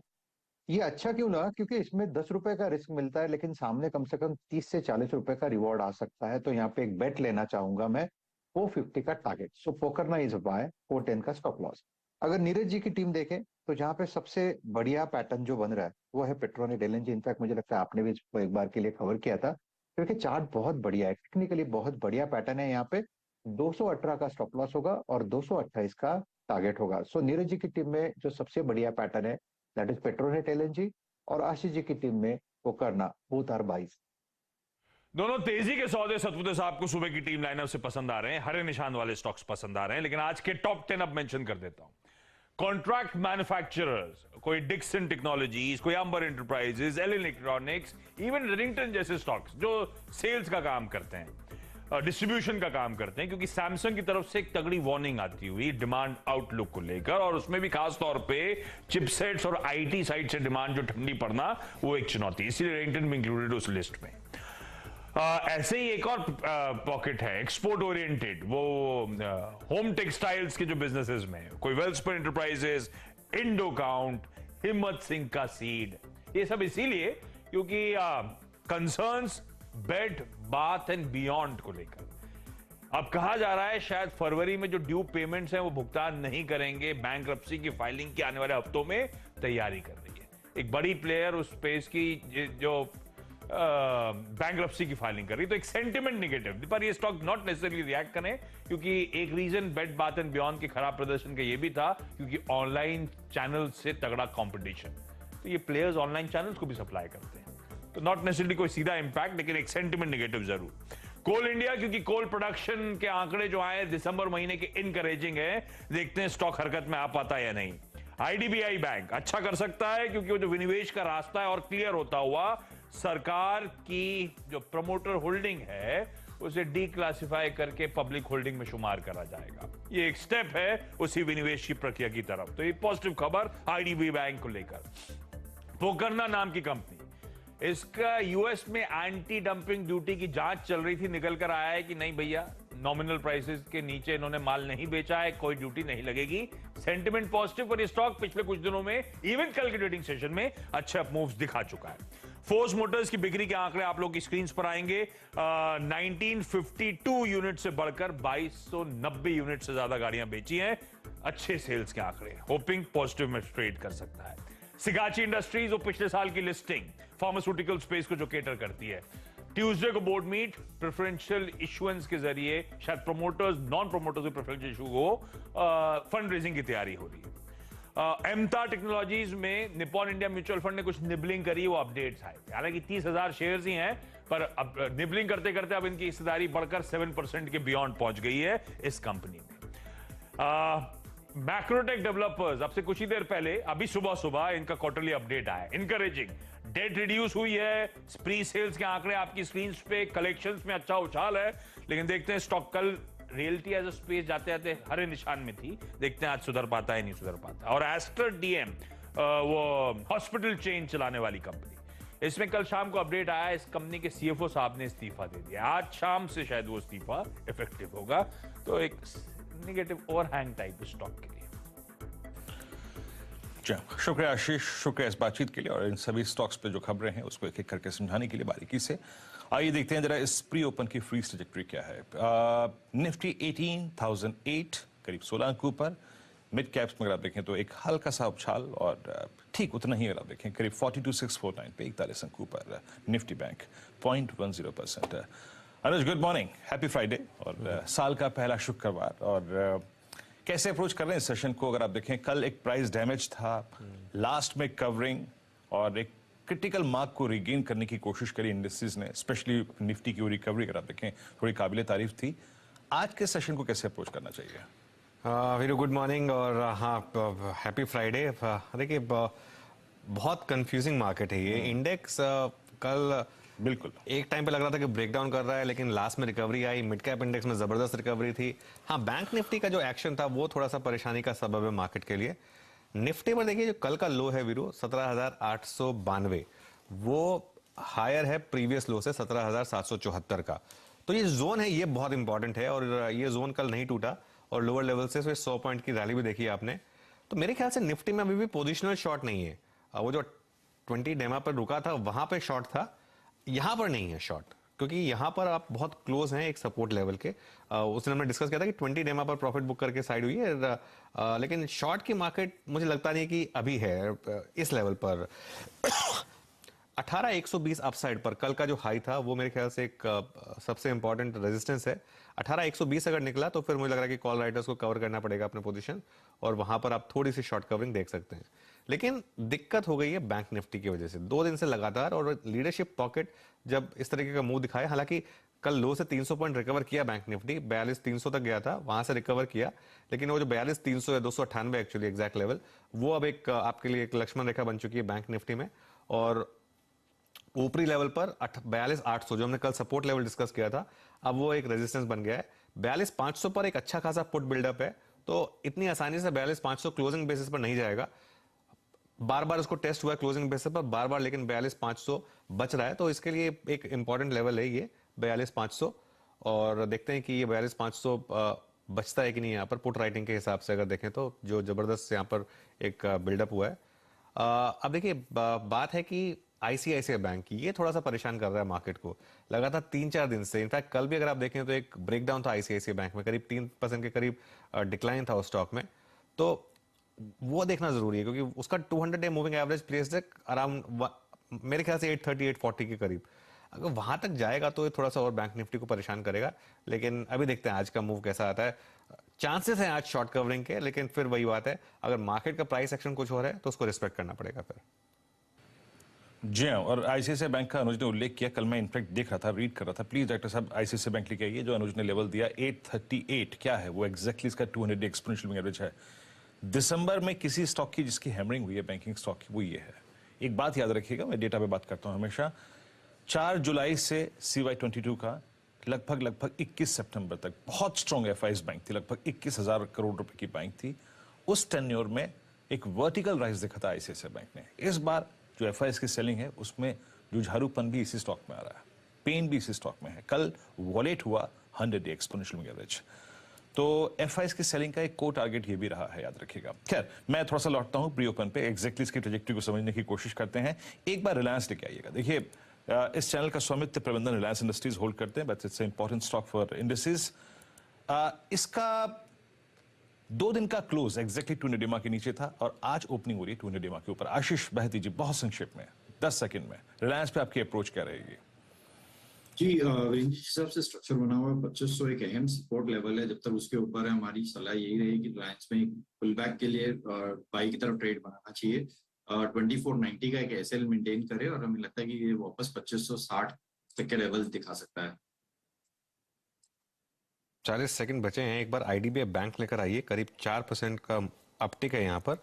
तो ये आज का मॉर्निंग में एक स्टॉक ऑफ द मॉर्निंग के इंडिकेशन दिखा रहा है। हाँ, मतलब 4% ऊपर आप खरीद सकते हैं कि नहीं ये कहना थोड़ा टफ होगा, लेकिन एटलीस्ट मूव दिखा रहा है आपको। थोड़ा सा आईटी स्टॉक्स में गिरावट है तो उस पर भी थोड़ी सी नज़र रखेंगे। और उसके अलावा क्या मूव आ रहे हैं बीएफ इन्वेस्टमेंट में, इसमें कल भी एक्चुअली ज़बरदस्त डिक्लाइन देखी थी हमने, और आज भी दिखा रहा है प्री ओपन में 10% के करीब का नीचे का मूव बीएफ इन्वेस्टमेंट। चलिए, लेकिन अब बड़े स्टॉक्स की बात कर लेते हैं, वॉल की तरफ चलते हैं और मार्केट ओपनिंग को समझने की कोशिश करते हैं। अगले 3 सेकंड में रेट आपकी स्क्रीन पर आएंगे और ये हैं फर्स्ट रेट्स निफ्टी के 17,998, 17,994। देखिए इमीडिएटली रेड में आ गया है निफ्टी 17,989। तो मार्केट में थोड़ा प्रॉब्लम है इस समय, रैली सस्टेन नहीं हो रही है। बैंक निफ्टी करीब 45 पॉइंट नीचे 42,560 के करीब, और निफ्टी अब करीब 3 पॉइंट नीचे 17,988। ज्यादा नहीं गिरा है लेकिन गिरा तो है। आईटी इंडेक्स देखिए, ये देखिए कल भी माइक्रोसॉफ्ट काफी गिरा था। आईटी इंडेक्स 1/3% नीचे है, 28,400 पर, और 110 पॉइंट नीचे। हालांकि मिड कैप में तेजी है, कल भी मिड कैप ने आउट परफॉर्म किया था, आज भी मिड कैप में तेजी करीब 0.1% ऊपर, और स्मॉल कैप भी करीब 0.1% ऊपर है। लेकिन निफ्टी और बैंक निफ्टी अब फ्लैट हैं with negative bias. Advance decline आपकी स्क्रीन पर 1200 बढ़ने वाले शेयर है और 400 गिरने वाले शेयर है, तो एक अच्छा खासा 3:1 का इस समय एक एडवांस डिक्लाइन चल रहा है। हालांकि मिड कैप इंडेक्स भी गिरना शुरू हो गया है, और निफ्टी मेटल्स जिसकी सुबह भी हमने चर्चा की थी कि ये आउट परफॉर्म करेगा, अभी भी 0.5% ऊपर है ये। निफ्टी बैंक अब ग्रीन में और निफ्टी भी अब ग्रीन में, 20 पॉइंट ग्रीन में निफ्टी और 50 पॉइंट ग्रीन में बैंक निफ्टी। हालांकि निफ्टी आईटी अभी भी थोड़ा सा परेशानी का सबब बना हुआ है, 0.5% नीचे अभी भी ये ट्रेड कर रहा है। चलिए, ये तो हो गई सारे मेन इंडेक्सेस की बात। अब एक बार लेकर आते हैं निफ्टी का हीट मैप और देख लेकर आपको 470 इस समय हिंडाल्को पर रेट। टाटा स्टील करीब 1% ऊपर, तो टाटा स्टील और हिंडाल्को दोनों ऊपर। एसबीआई लाइफ में थोड़ी बढ़त है। एशियन पेंट्स तेजी दिखा रहा है। रिलायंस पर काफी दारोमदार रहेगा एक्चुअली निफ्टी का, और 0.5% ऊपर रिलायंस। एचडीएफसी बैंक अच्छा कर रहा है, तो रिलायंस और एचडीएफसी बैंक का कॉम्बिनेशन है जो मार्केट को थोड़ा सपोर्ट कर रहा है। आईटीसी में 0.5% की तेजी है, अपोलो हॉस्पिटल में थोड़ी तेजी है, एचडीएफसी में तेजी है, एसबीआई थोड़ा सा अच्छा कर रहा है। तो ये कुछ स्टॉक्स हैं। लार्सन एंड ट्यूब्रो प्रॉब्लम कहाँ है? अच्छा, फिर देखिए वही आईसीआईसीआई बैंक, देखिए टीसीएस टॉप लूजर है, लेकिन प्रॉब्लम मार्केट की है आईसीआईसीआई बैंक की तरफ से। वो बार बार एक टॉप लूजर्स की कैटेगरी में आ रहा है और आज भी एक इवन दो रिलायंस और एचडीएफसी बैंक ने अच्छा किया है, आईसीआईसीआई बैंक मार्केट को ऊपर नहीं आने दे रहा है, खासतौर से बैंक निफ्टी को अब 873 पर आ गया है। उसके अलावा टीसीएस और इन्फोसिस डाउन है सब में, दूसरे दिन लगातार गिरावट। बजाज फाइनेंस में थोड़ी सी गिरावट है, बजाज ऑटो थोड़ा सा डाउन है, एक्सिस बैंक, एचसीएल टेक। ये कहना ठीक होगा कि मार्केट अभी अपना मन बना रहा है कि कहाँ जाना है उसको। कोई जैसे कहते हैं नो मैंस लैंड या नो ट्रेड जोन इस समय एग्जैक्टली निफ्टी वहां पर 17,996 इस समय निफ्टी का लेवल और 42,566 इस समय बैंक निफ्टी का लेवल। और इंडेक्स में कुछ खास मूव आपको दिख नहीं रहे हैं। हाँ, इंडिविजुअल स्टॉक्स में आपको मूव दिखेंगे, जैसे मेटल्स अच्छा कर रहे हैं और आईटी थोड़ा इस समय खराब कर रहा है। लेकिन वीरू, एफएनओ में क्या स्पॉट किया आपने? अनुज, एक बार बजाज फिनसर्व को देखते हैं। और बजाज फिनसर्व कल के लो को बिल्कुल विजिट करता हुआ, रीविजिट करता हुआ जिसे कहते हैं। और मैं इस स्टॉक का जिक्र इसलिए कर रहा हूं क्योंकि 28 जुलाई 2022 के बाद, यानी ऑलमोस्ट समझ लीजिए कि 6 मंथ्स के बाद ये अपने 6 मंथ की रेंज को वॉलेट करने के कगार पे है। और इसका जिक्र यहां भी इसलिए कर रहा हूं क्योंकि इसके नीचे एक वर्टिकल राइज पड़ा है, लगभग आप समझ लीजिएगा कि 1130 से लेकर 1457, यानी लगभग 400 रुपए का। तो एक बजाज फिनसर्व मेरे को यहाँ पे एक बड़ा दिक्कत और महत्वपूर्ण स्टॉक जो है वो आज नजर आ रहा है, बजाज फाइनेंस। इस पे एक व्यू लूंगा मैं, लेकिन मैं देख पा रहा हूं कि बाजार के इस अनकंफर्टेबल सिचुएशन का पूरा फायदा उठा रहे हैं pharma. Look at Glenmark, it's doing well. आपकी स्क्रीन पे ग्लेनमार्क, याद रखिएगा, आज अपने इस दौर की हाईएस्ट ट्रैजेक्टरी में एंटर करने की कोशिश करता हुआ। एक कंफर्ट है कैपिटल गुड्स के पास, समझ लीजिए थीम क्या है। और capital goods again closer to its budget थोड़ा मूव जनरेट कर रहे हैं। ABB at day high, Siemens at day high. ये सुबह इनफैक्ट अनुज और आई थिंक आशीष ने बातचीत भी की थी, तो उसको रिपीट नहीं करूंगा, बस yes they are doing well. और साथ ही साथ एलकेएम देखिए आपकी स्क्रीन पे, ये 50 डे एक्सपोनेंशियल मूविंग एवरेज को टच करता हुआ। और ग्लेनमार्क फार्मा हो गया। जुबिन फूड वर्क्स में एक छोटा सा पुल बैक है, but it's just a dead cat bounce. Backfoot पे क्या है आज एग्रेसिव स्टॉक्स की श्रेणी में आरबीएल थोड़ा सा बैकफुट पे। और बजाज फाइनेंस देखते देखते अगर आप देखें कल की फिर लोअर ट्रैजेक्टरी पे जाता हुआ। और Bajaj Finserv, yes, Bajaj Finserv ने कल के लो को वॉलेट कर दिया। अनुज, तो आई थिंक ये B2 इस वक्त एक खासी दिक्कत में। अनुज बिल्कुल वीरू, और एक बस थोड़ा सा हेल्प मिल रही है थोड़ा करेंसी की वजह से। 42-48 इस समय यूएसडी INR, तो वो थोड़ा सा स्ट्रांग हो रहा है पिछले 2-3 दिनों से। लेकिन हाँ, लोअर लेवल से थोड़ी सी यहाँ पर भी एक्चुअली आप देख रहे हैं कि अपटिक आ रही है। तो देखते हैं 80 to 47 के करीब का लो है इसमें मार्केट। लेकिन देखिए प्रॉब्लम सारी की सारी एक बार कंट्रीब्यूशन लेकर आई है, दोनों के दोनों, निफ्टी और बैंक निफ्टी। पहले बैंक निफ्टी का लेकर आई है, एक्चुअली बैंक निफ्टी का पहले लेकर आई है, क्योंकि वहां पर इस समय ज़्यादा प्रॉब्लम है और करीब 70 पॉइंट इंडेक्स डाउन है।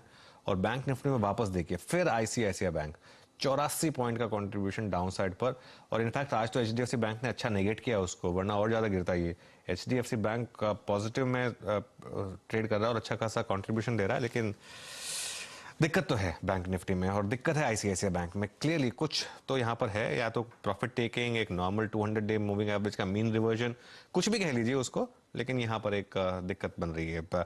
चलिए अब फर्स्ट रेट्स लेना शुरू करते हैं अपने एक्सपर्ट से। हमारे साथ चंदन जी भी जुड़ेंगे। गाबा जी, आपसे शुरुआत करते हैं। सबसे पहले क्विक सिंगल आपका। क्विक सिंगल है हिंदुस्तान कॉपर। आज मेटल्स पर ध्यान देना चाहिए। ट्रेड कर रहा है 118 के आसपास। मेरे ख्याल से हिंदुस्तान कॉपर 130 की तरफ जा सकता है। स्टॉप होगा 117 हिंदुस्तान कॉपर। तो 30 की तैयारी करिए हिंदुस्तान कॉपर पर, ये गाबा जी की कॉल। और देखिए कॉपर मेटल सारे अच्छे कर रहे हैं। कॉपर के बारे में कहा जाता है कि कॉपर एक डॉक्टर कॉपर कहते हैं उसको, क्योंकि जो कॉपर करता है वो एक मेटल्स की ओवरऑल चाल दिखाता है आपका। तो इसके लिए यहाँ पर एक बाय कॉल। चंदन, गुड मॉर्निंग। चंदन, क्या ट्रेड ले रहे हैं आप? चंदन, गुड मॉर्निंग। हाँ, देखिए मैं फोकस करूंगा नॉन एफएनओ काउंटर में। क्यों? बिल्कुल, गुड मॉर्निंग। देखिए बाजार की बात करें तो इंडेक्स है वो वापस दायरे में फंसा है। 18,000 के कॉल पुट दोनों में राइटिंग हो रही है। ऊपर के लेवल टिक नहीं पा रहे, बट नीचे में डिप आ रहा है। तो कहीं ना कहीं सिलेक्टिव बैंक्स को देखना पड़ेगा। तो इसके लिए आपको यदि बाय साइड में जाना है तो सिलेक्टिव मिड कैप और सिलेक्टिव स्टॉक स्पेसिफिक फोकस करना पड़ेगा। तो यहाँ पे कुछ जो स्टॉक्स हमारे रेडार पे है, जैसे कि RSC PFC हुआ, या फिर इंजीनियर्स इंडिया हुआ, या फिर RHIM, RH मैग्नेस्टा इंडिया लिमिटेड, तो इस तरह के कुछ काउंटर है। तो यहाँ पे मैं इंजीनियर्स इंडिया पे खरीदारी की सलाह दूंगा। स्टॉक ने पिछले 2 महीनों में काफी अच्छा मोमेंटम दिया है। मंथली चार्ट पे देखूं तो मल्टीपल मंथ्स का ब्रेकआउट यहाँ पे देखने को मिल रहा है।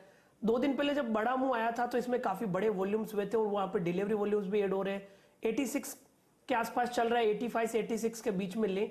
82 का स्टॉप लॉस, ऊपर में 91 रुपए तक के टारगेट रहेंगे। तो एक तो काउंटर रहेगा इंजीनियर्स इंडिया, उसके अलावा एक और ऐड करना चाहोगे तो मैं RH मैग्नेसिटिया इंडिया लिमिटेड पे फोकस करूंगा। अभी 888 890 चल रहा है, 870 का स्टॉप लॉस, 930 का टारगेट। तो 2 मिड कैप की तरफ हम यहाँ पे फोकस करेंगे।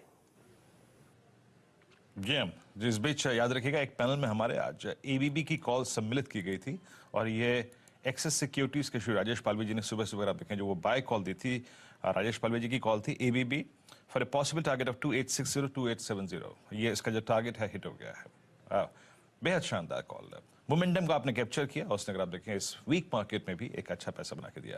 राजेश जी गुड, बेहद शानदार ट्रेड आपका। मीनवाइल याद रखिएगा बैंक निफ्टी के पुट ऑप्शंस बहुत सारे, आई मीन 42,400, 42,200 और 42,000 ये थोड़ा अपनी तरफ ओआई खींच रहे हैं, प्लस डे हाई पर ट्रेड कर रहे हैं bank Nifty at day low. Rajesh Palvi ji आपका ट्रेड क्या होगा इस पर quick single? Viren ji focus में है पीएफसी। एक कंटिन्यूटी बनी हुई है पावर फाइनेंस कॉर्पोरेशन में और जिस तरीके के सेटअप है हमें लगता है यहाँ पे मोमेंटम एक्सटेंड होते हुए दिख सकता है। 167 168 तक के अपसाइड के टारगेट हम एक्सपेक्ट कर रहे हैं और यहाँ पे स्टॉप लॉस जो रखना होगा वो करीब होगा 157 के आसपास। तो पीएफसी फ्यूचर बाय करने की सलाह रहेगी। ओके, पीएफसी अगर आप देखें जैन फ्यूचर्स, पीएफसी आरईसी का जो कॉम्बिनेशन है वो फिर कुछ हद तक अपना कमाल दिखा रहा है। 159.90 पे एक बात का यहाँ पे जिक्र करना बेहद जरूरी है कि 13 जून 2017 के बाद ये अपने हाईएस्ट क्लस्टर पे आके ट्रेड कर रहा है। और मैं अगर और थोड़ा सा शार्प होके बात करूं स्टैट्स के साथ तो 15 अक्टूबर 2010 से लेकर अब तक जो एक स्लोपिंग डाउनवर्ड चैनल थी वो बेहद खूबसूरत तरीके से बाइसेक्ट होती हुई।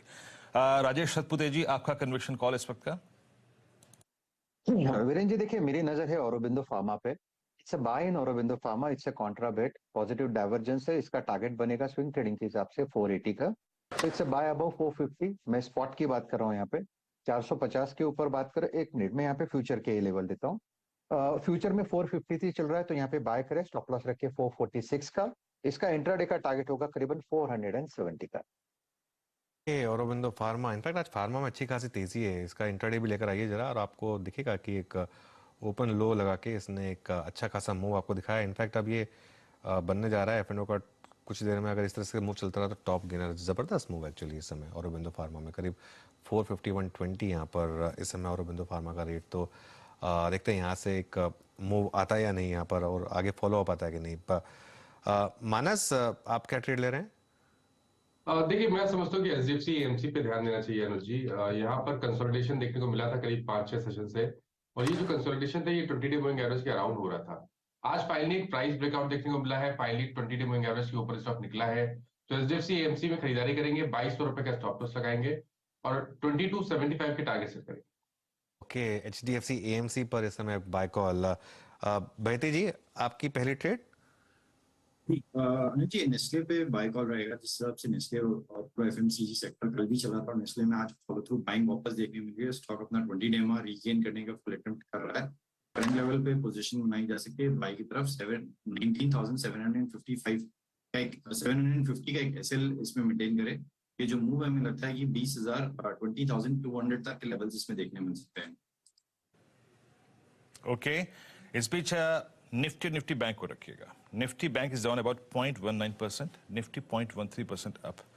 ये डिफरेंशियल क्रिएट कर रहा है वही जिसकी बात एग्जैक्टली मैंने 9/12 पे की थी, एंड दैट्स रिलायंस। ठीक है, मैं फिर डिस्क्लेमर दूंगा कि इस चैनल का स्वामित्व प्रबंधन रिलायंस इंडस्ट्रीज होल्ड करते हैं। रिलायंस का आज का low exactly 200 day exponential moving average है। जाइएगा चार्ट्स को रीड कीजिएगा, भूल जाइए कि मैं रिलायंस की बात कर रहा हूँ। सिर्फ इतना याद रखिए कि मैं एक इंपॉर्टेंट स्ट्रक्चर के बारे में बात कर रहा हूँ जो कि निफ्टी को हिला सकता है ऊपर या नीचे की तरफ। थर्ड सेशन जो होता है उसके बाद जो फोर्थ आता है वो एक अमूमन रिवर्सल डे होता है। जाके रीड कीजिएगा इस स्टॉक को और रीड कीजिए आप 30 नवंबर से 3 दिन के शार्प फॉल के बाद एक स्ट्रॉन्ग पुल बैक डे होता है रिलायंस में। जाइए डेटा को रीड कीजिए फिर बात करेंगे। लेकिन Ashish Bahety ji, it's exactly a reversal from 200 exponential moving average, कैसे रीड कर रहे हैं आप इसको? जी वीरेंद्र जी, स्ट्रक्चरली 200 डेमा इसका एक बहुत अहम सपोर्ट लेवल रहा है और हमने पिछले कम से कम 6 से 7 बार देखा है कि इसने 200 डेमा पे एक सपोर्ट बनाकर वहीं से एक बाउंस बैक दिया है। हमें लग रहा है कि ये 20 डेमा तक का मूव देखने मिल सकता है, तो 2560 का फर्स्ट टारगेट के लिए अभी भी खरीदारी की सलाह रहेगी और अगर वो क्रॉस होता है तो उसमें वापस 2600 तक के लेवल्स भी देखने मिल सकते हैं। तो लॉन्ग करने की सलाह है, जो स्टॉप लॉस मेंटेन करना है इसमें एग्जैक्टली इसका 200 डेमा 2520 के करीब का एक एसएल मेंटेन करे और 2560 एंड 2590 के टारगेट्स के लिए प्लान्स में बाय पोजीशन। ओके चलिए, जो सतपति जी ने कॉन्ट्रा कॉल दी थी वो कॉन्ट्रा इसलिए वो औरोबिंदो फार्मा की क्योंकि स्टॉक जो है काफी वीक रहा है। इनफैक्ट अपने 52 वीक लो से काफी करीब था ये, जब ये हफ्ता शुरू हुआ था तो 52 वीक लो पे था ऑलमोस्ट ये स्टॉक, और इस हफ्ते अब इसने 3.5% का मूव दिखाया है और मूविंग एवरेजेस तो खैर ऑब्वियसली सारी मूविंग एवरेजेस से काफी नीचे है ये स्टॉक। 20 डे से थोड़ा ऊपर है लेकिन बाकियों से तो काफ़ी नीचे, लेकिन एक अच्छा खासा मूव अब इस समय आप स्टॉक में देखें। देखिए 429 का 52 वीक लो था, वो 2 जनवरी को ही लगा था, इसी महीने लगा था एक्चुअली 52 वीक लो, और वहाँ से एक मूव आता हुआ थोड़ा फार्मा स्टॉक में मूव है, तो ये एक इंटरेस्टिंग यहाँ पर एक मूव। उसके अलावा और एक देख लेते हैं, Nifty is out performing bank Nifty. जैसे वीरों ने कहा, एक रीज़न है रिलायंस की बढ़त और एक और रीज़न है आईसीआईसीआई बैंक की डिक्लाइन, तो ये दोनों कॉम्बिनेशन मिलकर एक मार्केट में एक डायकॉटमी क्रिएट कर रहे हैं। एक आध और स्टॉक देख लेते हैं। उसके अलावा India bulls housing finance ban में आया था, यहाँ पर आप देख रहे हैं कि थोड़ी सी प्रॉफिट बुकिंग हो रही है, थोड़ी सी अनवाइंडिंग हो रही है। और ट्रेंड, आई थिंक ट्रेंड पर कल एक शॉर्ट कॉल आई थी हमारे पैनल में, ट्रेंड इस समय थोड़ा सा नीचे कर रहा है। और हिंदुस्तान कॉपर पर गाबा जी की कॉल थी, एक बार उसको रिविजिट करते हैं, करीब 2.5% ऊपर। गाबा जी, टारगेट क्या था आपका हिंदुस्तान कॉपर में? 120 का टारगेट था अनुज, मुझे लगता है आपको मिलना चाहिए और हायर जोन भी देखेंगे। जो हायर टाइम फ्रेम पे जो मैं चार्ट देखता हूँ तो उसमें बहुत बढ़िया बेस फॉर्मेशन है हिंदुस्तान का। ओके, और एक HDFC AMC भी एक्चुअली काफी टाइम के बाद ये एक आउट परफॉर्मेंस यहाँ पर दिख रही है हमको। एक बार उसको जरा लेकर आइए चार्ट पर। HDFC AMC ये भी अच्छा कर रहा है। टाटा, हाँ ये माइनस का कॉल था। टाटा केमिकल्स भी अच्छा कर रहा है, लेकिन HDFC AMC इसको भी रिविजिट करेंगे थोड़ी देर में। एक आध और स्टॉक लेकर आते हैं। NMDC, आज देखिए फिर मेटल्स में थोड़ी सी बाइंग स्टार्ट हो रही है। NMDC इस समय एक आपको मूव दिखा रहा है। सुबह से बंधन बैंक ऊपर था, हालांकि अब थोड़ी सी प्रॉफिट टेकिंग आई है बंधन बैंक में, लेकिन इस समय करीब 246 का रेट इस समय बंधन बैंक में। मानस, कोई व्यू बंधन बैंक पर? देखिए, थोड़ा पॉजिटिव आउटलुक है क्योंकि higher tops higher bottoms clearly दिख रहे हैं चार्ट्स पे। 50 डे मूविंग एवरेज के ऊपर बंधन बैंक निकला है। आई थिंक यहाँ पर थोड़ी रिकवरी भी और देखने को मिलेगी और शायद 255 तक के भाव देखने को मिल सकते हैं, तो खरीदारी करने की राय रहेगी बंधन बैंक में। 240 रुपए के नीचे स्टॉप लॉस लगाइए, 255 के टारगेट सेट करिए। पालवे जी, एक स्टॉक रेडी रखिए, एस्ट्रल। देखिए जरा ये क्या बता रहा है यहाँ पर, क्योंकि उसको एक बार इंट्राडे लेकर आते हैं हम एस्ट्रल का। अगेन एक स्टॉक जो काफी वॉलेटाइल रहता है और इस समय एक अच्छा खासा मूव आपको दिखा रहा है। थोड़ा हाई टिकटेड स्टॉक है, 2000 से ऊपर का भाव है यहाँ पर, तो लिक्विडिटी थोड़ी कम होती है यहाँ पर। लेकिन कोई कॉल यहाँ पर पालवे जी, कोई अगर आपने स्टडी की हो यहाँ पर तो? बिल्कुल अनुज जी, स्ट्रेंथ तो यहाँ पे बनी है स्टॉक में, और स्टॉक को देखें तो पिछले 3-4 सेशन से almost stock 50 day moving average के आसपास सपोर्ट लेके जो प्राइस एक्शन यहाँ पे अब बनते हुए दिख रही है। हमें लगता है स्टॉक में यहाँ पे एक मोमेंटम कंटिन्यू होगा। अपसाइड के target trading point of view से हमें लगता है 2090 2100 तक के आते हुए दिख सकते हैं। बाय किया जा सकता है करंट लेवल पे 2015 के स्टॉप लॉस से। मार्केट एक बार वापस mini breakdown, specially bank Nifty में, और एक बार बैंक निफ्टी का कंट्रीब्यूशन वापस लेकर आइए।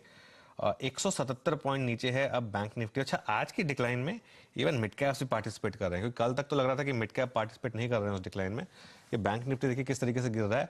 अब देखिए क्या हुआ है, वो जो HDFC बैंक आपको पॉजिटिव में दिखा रहा था, एक 50 पॉइंट का कंट्रीब्यूशन, वो नेगेटिव में चला गया। एक बार HDFC बैंक का इंटरडे लेकर आइए। देखिए ये जो मार्केट में लास्ट ब्रेकडाउन आया है, ये पूरा का पूरा आया है कर्टसी HDFC बैंक, क्योंकि एक लग रहा था कि HDFC बैंक थोड़ा सा आउट परफॉर्मेंस दिखा रहा है, थोड़ा ICICI बैंक को नेगेट कर रहा है, लेकिन नहीं, अब HDFC बैंक भी रेड में आ गया। हाँ, अभी भी सबसे बड़ा कंट्रीब्यूशन डाउन साइड पर ICICI बैंक का ही है, लेकिन वो जो HDFC बैंक 40 पॉजिटिव दिखा रहा था, वो आपको 20 नेगेटिव हो गया। तो वो जो इंक्रीमेंटल 60 पॉइंट बैंक निफ्टी में आए हैं, वो यहाँ से आए हैं, और निफ्टी भी अब थोड़ा सा रेड में। कल का लो था 42,298, अब हमें 42,450 पर। निफ्टी में कल का लो था 17,892 का, और अब हमें 17,986 पर। तो निफ्टी में तो अभी भी फ्लैट है, लेकिन HDFC बैंक में जो डिक्लाइन आई है ये काफी इंटरेस्टिंग है। इनफैक्ट गाबा जी इन दोनों स्टॉक्स को रिविजिट कर लेते हैं क्योंकि बहुत इंपॉर्टेंट है मार्केट के लिए, ICICI बैंक और HDFC बैंक, इन पर क्या व्यू होगा अब? ICICI बैंक में एक डाउन मूव मिल सकता है, थोड़ा स्लगिशनेस है, तो मैं कहूंगा थोड़ा डिप पॉसिबल है। अगर HDFC बैंक देखें तो एग्जैक्टली वहीं पर है, लेकिन इसमें थोड़ी कम कमजोरी है, लेकिन दोनों ही में कमजोरी है, अब तक क्लैरिटी नहीं है HDFC बैंक और ICICI बैंक दोनों में।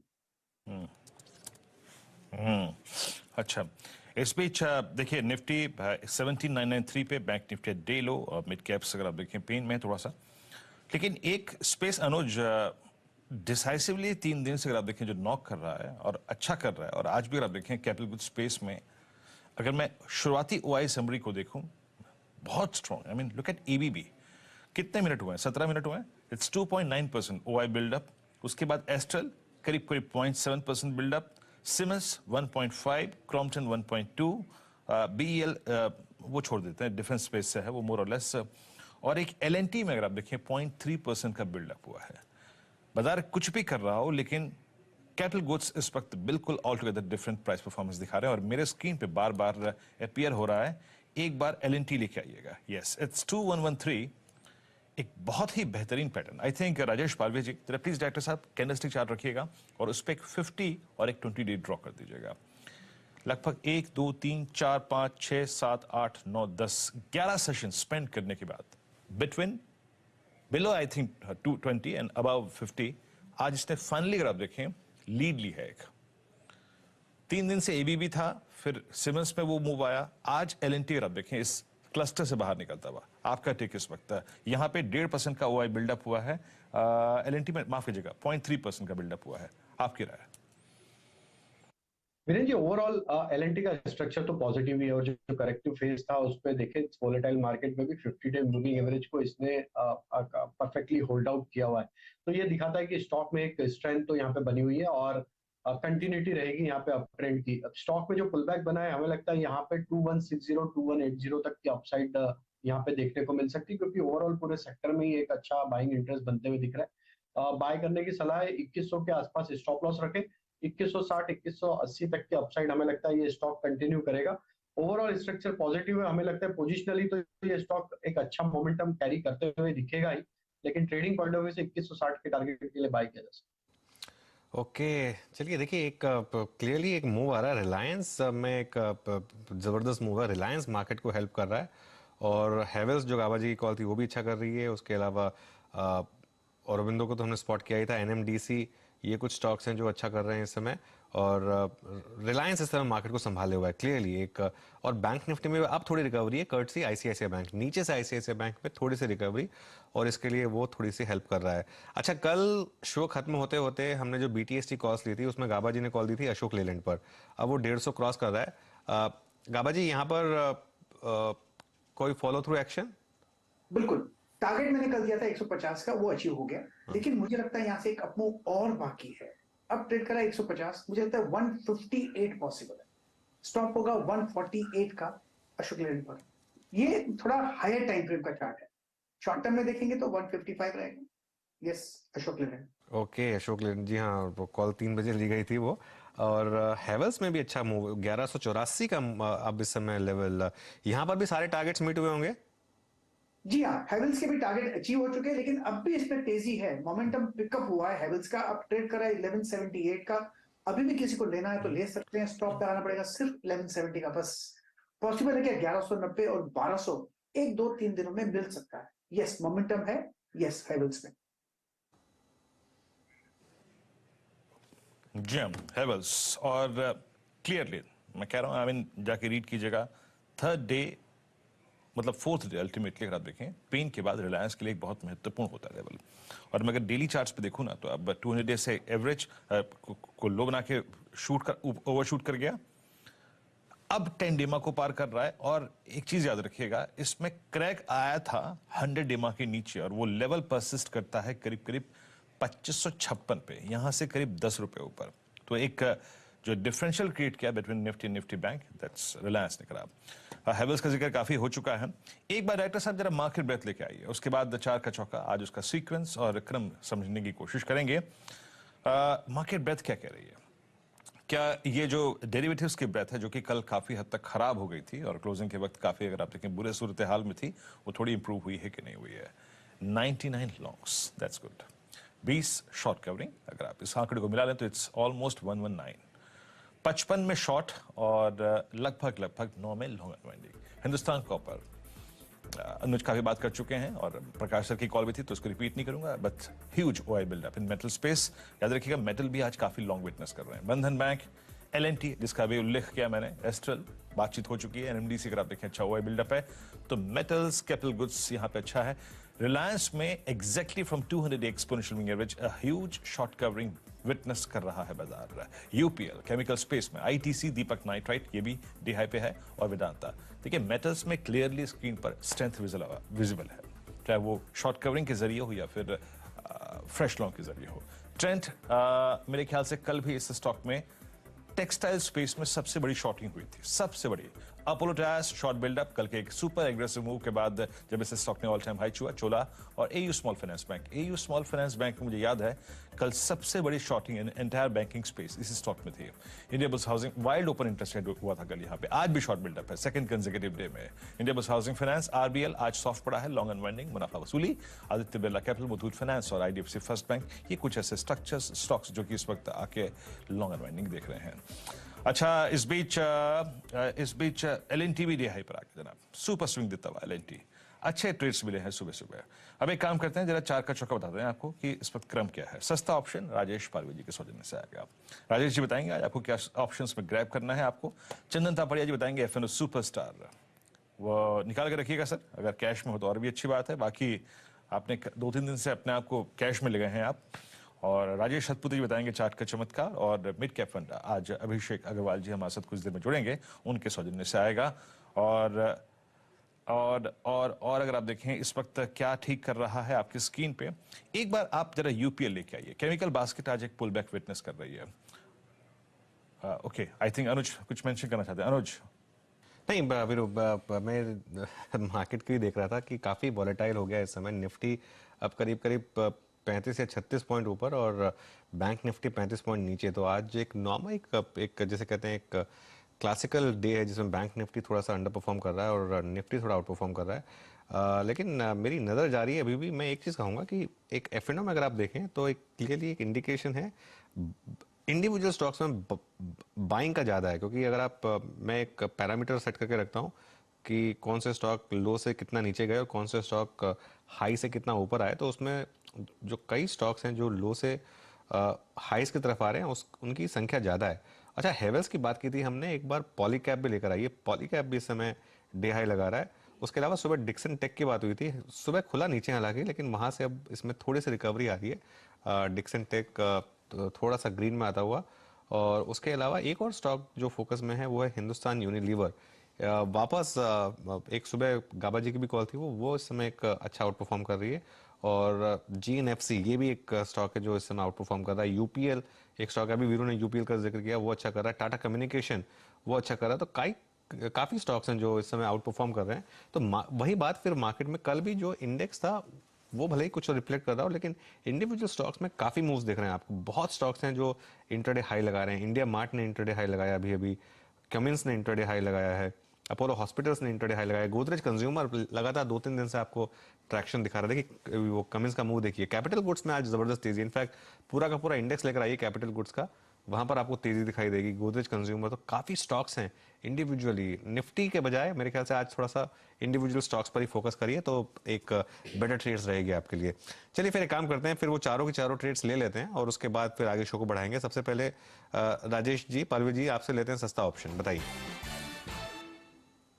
तो अनुज जी, फोकस में एफएमसीजी है और गोदरेज कंज्यूमर ही फोकस में है। जिस तरीके से स्टॉक में स्ट्रेंथ कल के सेशन में थी, आज कैरी फॉरवर्ड ट्रेड यहाँ पे बनते हुए दिख रहे हैं। 920 की स्ट्राइक का कॉल ऑप्शन बाय करने की सलाह है, 920 की स्ट्राइक का, जो कि करीब ट्रेड कर रहा है 28.50 के आसपास। ये कॉल ऑप्शन पे हम बाय करने की सलाह देंगे।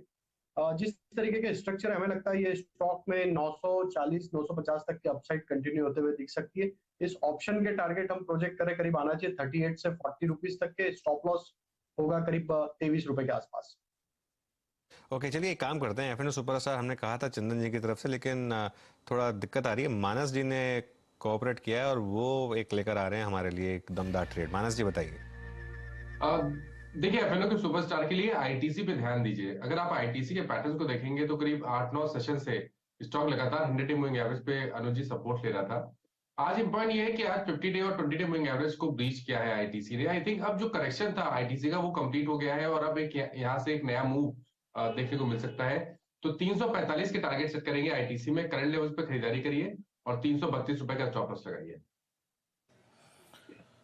जनाब आज मानस जी जो है वो आईटीसी पर मेहरबान है, आपकी स्क्रीन पे 337 पे और बाय ट्रेड। चार्ट के चमत्कार राजेश सतपुते जी के सौजन्य से आएगा। बताइए राजेश जी क्या पिक किया आपने? वीरेंद्र जी देखिए, है महिंद्रा एंड महिंद्रा एमएनएम का चार्ट अगर आप देखें तो मुझे लगता है आज यहाँ पे ट्रैक्शन हो रहा है। सुबह से स्ट्रेंथ दिखा रहा है, स्लो मूवर है लेकिन स्ट्रेंथ अभी अभी आई है। तो यहाँ पे एमएनएम बाय रहेगा। स्टॉप लॉस जो रहेगा वो रहेगा 125 का और मेरा इसका टारगेट रहेगा करीबन 1300 का, 1300 से लेके 1320 तक का। So M&M is a buy. Okay M&M buy और एमएनएम बाय है। एक सेकंड, मैं आज इस स्टॉक के बारे में चर्चा करना चाह रहा था। खैर क्लोजिंग में करेंगे, एक काम करेंगे। Yes, MNM is now above all moving averages, that's good. Day high पे ट्रैजेक्टरी मार्केट ट्रेड करता हुआ। अब चलते हैं अभिषेक जी के पास आज के मिड कैप फंडा के लिए। अभिषेक जी गुड मॉर्निंग, कार्यक्रम में स्वागत है आपका। आपका आज का mid cap funda. Good morning Viren. So आज का मेरा जो मिड कैप फंडा है वो मैं इंफ्रास्ट्रक्चर स्पेस में जाना चाहूंगा। वहां पे मेरी जो पिक है वो जय कुमार इंफ्रा है। इंटरेस्टिंगली इंफ्रा जो स्पेस है वहां पे कंटिन्यूसली हमने देखी है कि जो ये कंपनी है क्वार्टर ऑन क्वार्टर जो है सेल्स इनकी बहुत ही अच्छी तरह से ग्रोथ दिख रही है। हालांकि जो वैल्यूएशन है वो अभी भी बहुत सप्रेस्ड है। नंबर के तौर पे अगर आप देखें तो एनुअल रेवेन्यू इस कंपनी का 4000 करोड़ है। ऑपरेटिंग कैश फ्लो जो कि आप पैट और डेप्रिसिएशन अगर ऐड कर दे तो 400 करोड़ रुपए जो है ये साल में कमाती कंपनी, और आप मार्केट कैप देख रहे हैं इस कंपनी का 2000 करोड़। सो मात्र 5 टाइम की मल्टीपल पे ये कंपनी ट्रेड कर रही है। एफआईडीआई अगर आप देखें दोनों कंबाइंड होल्डिंग इनकी जो है वो 20% प्लस है। डेट टू इक्विटी जो रेशियो है जो कि one of the very important ratio है, एंड मोस्टली ये जो प्लेयर्स होते हैं बहुत ज्यादा ओवर लेवरेज होते हैं। ये अकेली कंपनी है जो one of the most under levered company है। अबाउट 0.2 टाइम्स की जो है इसकी डेट टू इक्विटी की रेशियो है। बुक वैल्यू कंपनी की 290 की है, जबकि एज ऑन डेट इसकी जो प्राइस चल रही है मार्केट में वो 270 है। तो आप देखेंगे हर लिहाज से कंपनी की जो वैल्यूएशन है वो सप्रेस्ड है। Order book one of the another very very key metrics in the infrastructure space is about 12,000 crore. So आप देख रहे हैं रेवेन्यू की विजिबिलिटी भी आज से 3 साल की आगे की है। गवर्नमेंट इनकी क्लाइंट्स है, फिक्स प्रोजेक्ट्स हैं। तो मुझे लग रहा है कि हर लिहाज से एक strong promoter, strong execution capability, ये सारी चीजें प्रूवन है। सिर्फ सेक्टर को ज्यादा ध्यान नहीं दिया जा रहा है। इस साल का जो मेरा पिक होगा मुझे लग रहा है कि इंफ्रा में डेफिनेटली तेजी आएगी और उसमें one of the best player मुझे जय कुमार इंफ्रा लगता है। सो मैं इसमें बाय कॉल देना चाहूंगा। टारगेट जो है वो मेरा 325 का है 6 महीने के लिहाज से। ओके 325 का टारगेट 6 महीने के लिहाज से जय कुमार इंफ्रा पर ये एक बाय कॉल फंडामेंटली। चलिए काम करते हैं, एक बार सारी की सारी ट्रेड्स आपके लिए रख देते हैं, उसके बाद चंदन जी को भी लेकर आएंगे, उनके पास भी एक ट्रेड थी। सबसे पहले राजेश पालिया जी ने सस्ता ऑप्शन में सजेस्ट किया गोदरेज कंज्यूमर की कॉल, और आपको कॉल बाय करनी 920 की, 3840 के टारगेट। स्टॉप लॉस आपके लिए सजेस्ट किया गया 23 रुपये का। उसके बाद हमने बात की एफएनओ सुपरस्टार की, और उसमें मानस जी ने सजेस्ट किया है आपके लिए आईटीसी का फ्यूचर, टारगेट 345 का, स्टॉप लॉस आपको रखना है 332 का। चार्ट का चमत्कार आपको दिया सतपुते जी ने। महिंद्रा एंड महिंद्रा पर एक दाम लगाया यहाँ पर 1250 के स्टॉप के साथ, बड़े टारगेट 1300 और 1320 के। और जय कुमार इंफ्रा पर आपने अभी अभिषेक का एक फंडामेंटल व्यू सुनाई। चलिए चंदन जी को भी जोड़ लेते हैं। चंदन जी आपके पास क्या कॉल थी वैसे?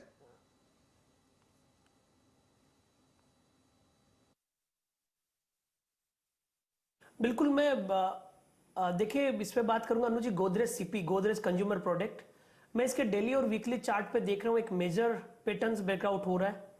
यहाँ पे एक तो ट्रायंगल बन रहा है और एक राउंडिंग फॉर्मेशंस बन रहे हैं, और कल के दिन काफी अच्छा वॉल्यूम था। पिछले लगभग 15-16 दिनों से ये 900-910 के आसपास हर्डल ले रहा था, बट कल ये हर्डल निकला और आज उसके ऊपर डिसाइसिवली होल्ड कर रहा है। स्टॉक का जो अभी सेटअप है वो लगभग 60-65 दिनों का ब्रेकआउट है। तो डेली चार्ट पे ब्रेकआउट, वीकली में falling supply trend line, price pattern, सब चीजें इंडिकेट कर रही है कि 10 से 12% के अपटिक बन सकते हैं। बट इमीडिएट बेसिस पे हम इसको खरीदारी की सलाह देंगे।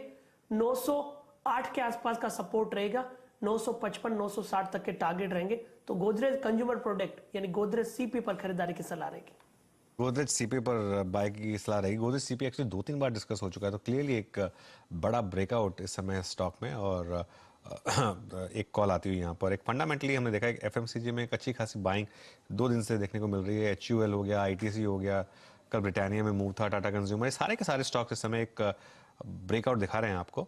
तो सेक्टोरल एक मूव यहाँ पर क्लियरली आता हुआ। आप चलिए सुमित के पास चलते हैं और जान लेते हैं आज के stocks of the day. Sumit, good morning. Morning. आज जिन स्टॉक्स पे आपको नजर रखनी होगी उसमें कुछ इंपैक्ट तो इतना ज्यादा नहीं है, लेकिन हाँ फिर भी एक्शन काफी ज्यादा हो सकता है कि वहां बनता हुआ दिखाई पड़े। एक एक करके तमाम वो सूची आपकी स्क्रीन पर आएगी, जहां पे मुकंद लिमिटेड न्यूज फ्लोज के दम पर, RVNL ऑर्डर के दम पर, GNFC GSFC गुजरात बेस्ड जो कंपनीज का पैक है, इसके ऊपर आपको नजर रखनी होगी।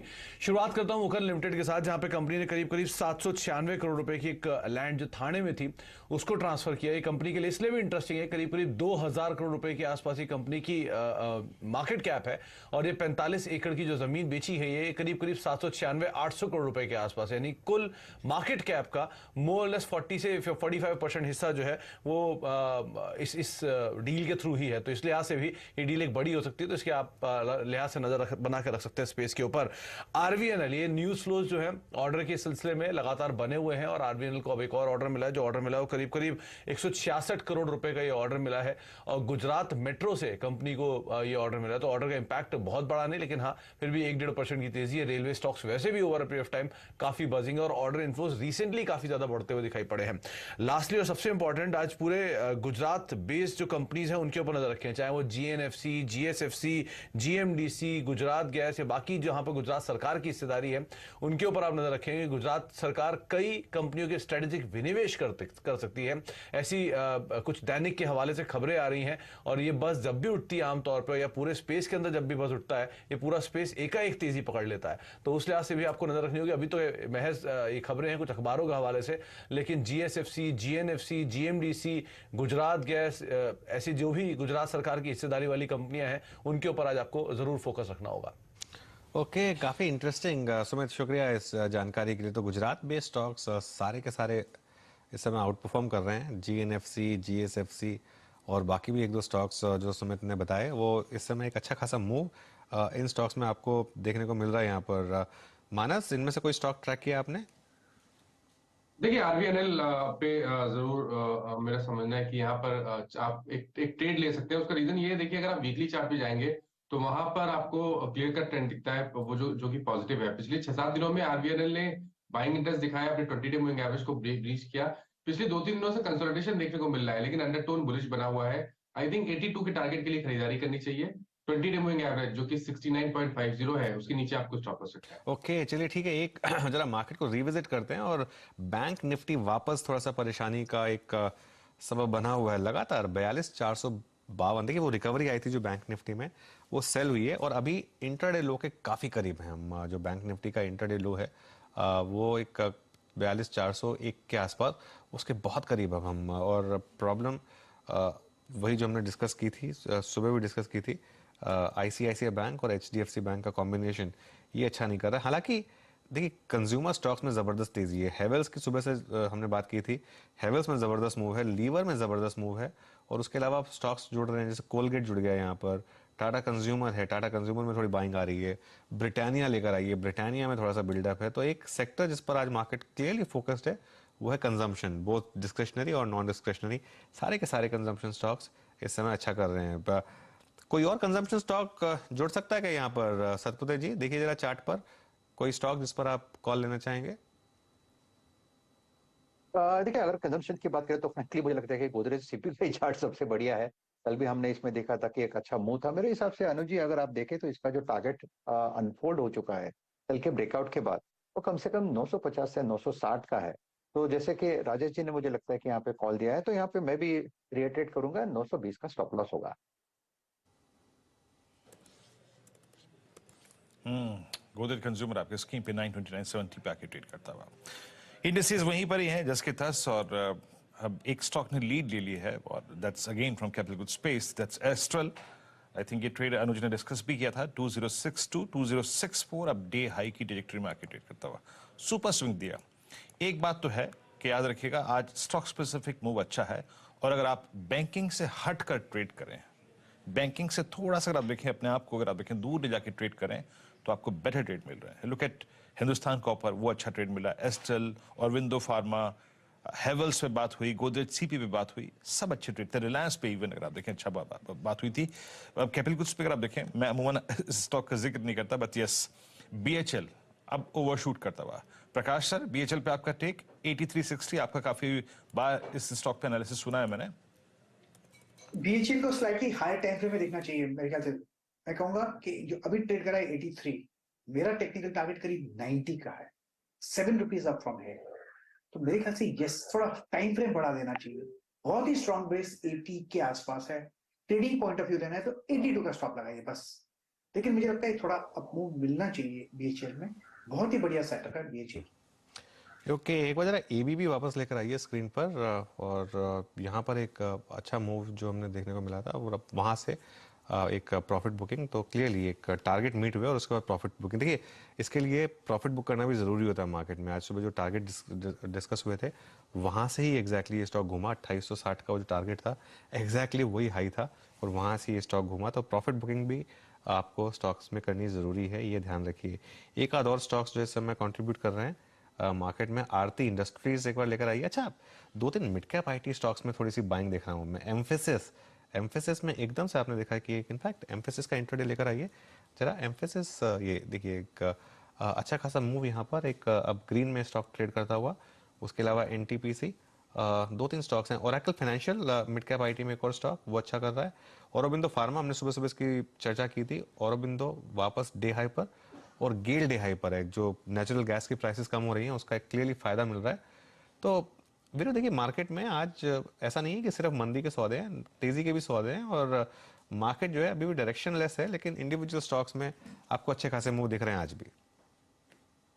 नहीं लेनी, जी हाँ जी हाँ जी हाँ, बिल्कुल। अगर आप देखें इंडिविजुअल मूव अच्छे दिखाई दे रहे हैं अनुज, और बहुत सारे ट्रेड्स हमने अच्छे पकड़े भी आज वाकई। और इनफैक्ट एक स्पेस और जो कि आज अच्छा उभर रहा है, वो केमिकल बास्केट है। एक बार जरा यूपीएल लेके आइएगा, जहाँ पे हम बात करते करते रह गए थे। और यूपीएल आपकी स्क्रीन पे अब ऑलमोस्ट आप देखिए तो 725, ये 10 डेमा को बाइसेट करने की कोशिश कर रहा है। और एक बार टाटा केमिकल में एग्जैक्टली मुझे मालूम नहीं कि इस वक्त ये कौन सी ट्रजेक्टरी में, लेकिन इसके ऑप्शंस बहुत अगर आप देखिए वोलेटाइल हैं। 951, यस, ये भी 10 डेमा को आके ट्रेड करता हुआ उसके ऊपर। बट एक जरा निफ्टी फार्मा लेके आइए। निफ्टी फार्मा मेरे स्क्रीन पर जो इस वक्त कोट्स आ रहे हैं, उसमें निफ्टी फार्मा आज 20 के ऊपर, और आज जाके अपने 200 डे नहीं 50 डे एक्सपोनेंशियल मूविंग एवरेज को स्ट्राइक करने की कोशिश कर रहा है। और वाकई सुबह से अगर आप देखें, बहुत सारे अच्छे ट्रेड्स जो हैं वो फार्मा स्पेस में मिले। लुक एट औरो। राजेश जी, कोई और फार्मा स्टॉक जो कि इंप्रेस कर रहा है आपको? मुझे लगता है औरोबिंदो फार्मा के बाद अगर कोई काउंटर जहाँ पे स्ट्रेंथ दिख रहा है, वो है डिवीज लैब। इनफैक्ट डिवीज पे बहुत बार बात हुई है, इसलिए मैंने आज डिवीज को नहीं चुना, औरों को चुना। देखिए, डिवीज हमारा जो टारगेट था, जो हमने दिया था, वो करीबन 35-50 का है। और मुझे लगता है कि जो कंजेशन में था डिवीज, वो कंजेशन जोन के बाहर आज निकला है। तो यहाँ पे डिवीज लैब आपको बाय करना है। जो नया प्लस होगा वो 3450 का, और जैसे मैंने कहा टारगेट 3550 का सेट करे। लेकिन चार्टिकली मुझे लगता है ये 3580 3600 को तक जाएगा, क्योंकि जब मूव होता है तो अच्छा मुंह देता है। तो it's a buy in dips. Okay, it's a buy in dips. चलिए एक काम करते हैं, अपने पैनल को स्क्रीन पर लेकर आते हैं, और गाबा जी और पालवे जी से रिक्वेस्ट करते हैं कि वो अगले शो में हमारे साथ बने रहें। और बाकी सबको शुक्रिया जुड़ने के लिए, और happy Friday to all of you. Break लेते हैं, और ब्रेक के बाद 10 के दमदार ट्रेड्स की स्टार्ट करेंगे।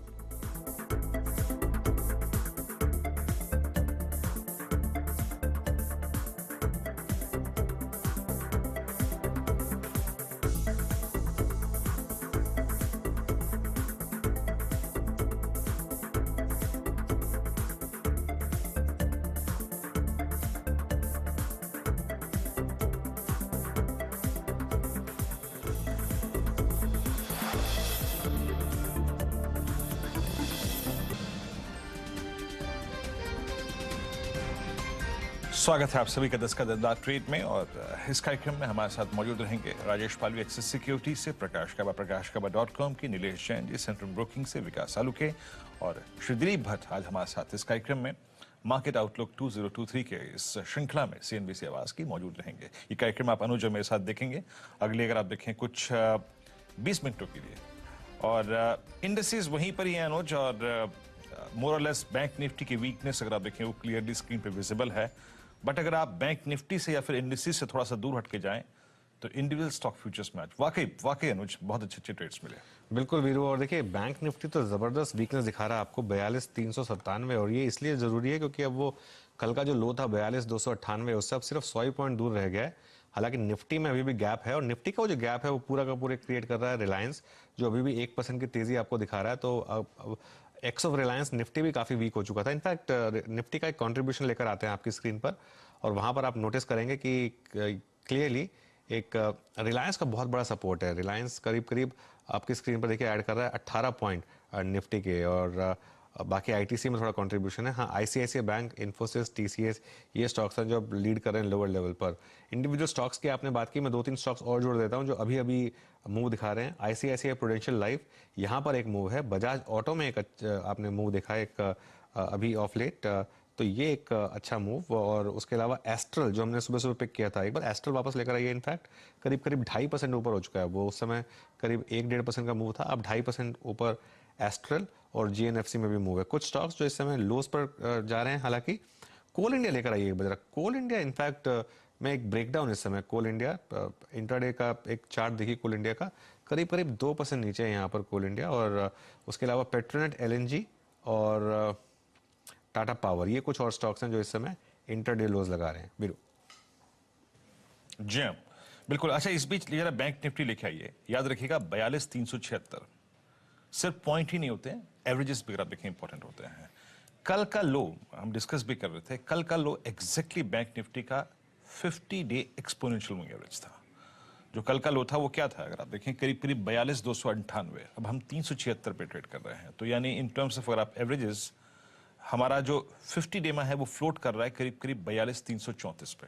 तो एक बार फिर से स्ट्राइक करता हुआ, और अगर आप टाइम फ्रेम में देखें यानी लगभग 22 दिसंबर, यानी मोटा मोटी आप समझ लीजिए 8-8-16, और अगर आप इसमें से ट्रेडिंग सेशन निकाल दें तो करीब 12 से 13 ट्रेडिंग सेशन में it's almost 1, 2, 3 third strike to 50 day exponential moving average. ये तीसरा स्ट्राइक होगा अगर ये स्ट्राइक करता है 50 डे एक्सपोनेंशियल मूविंग एवरेज को।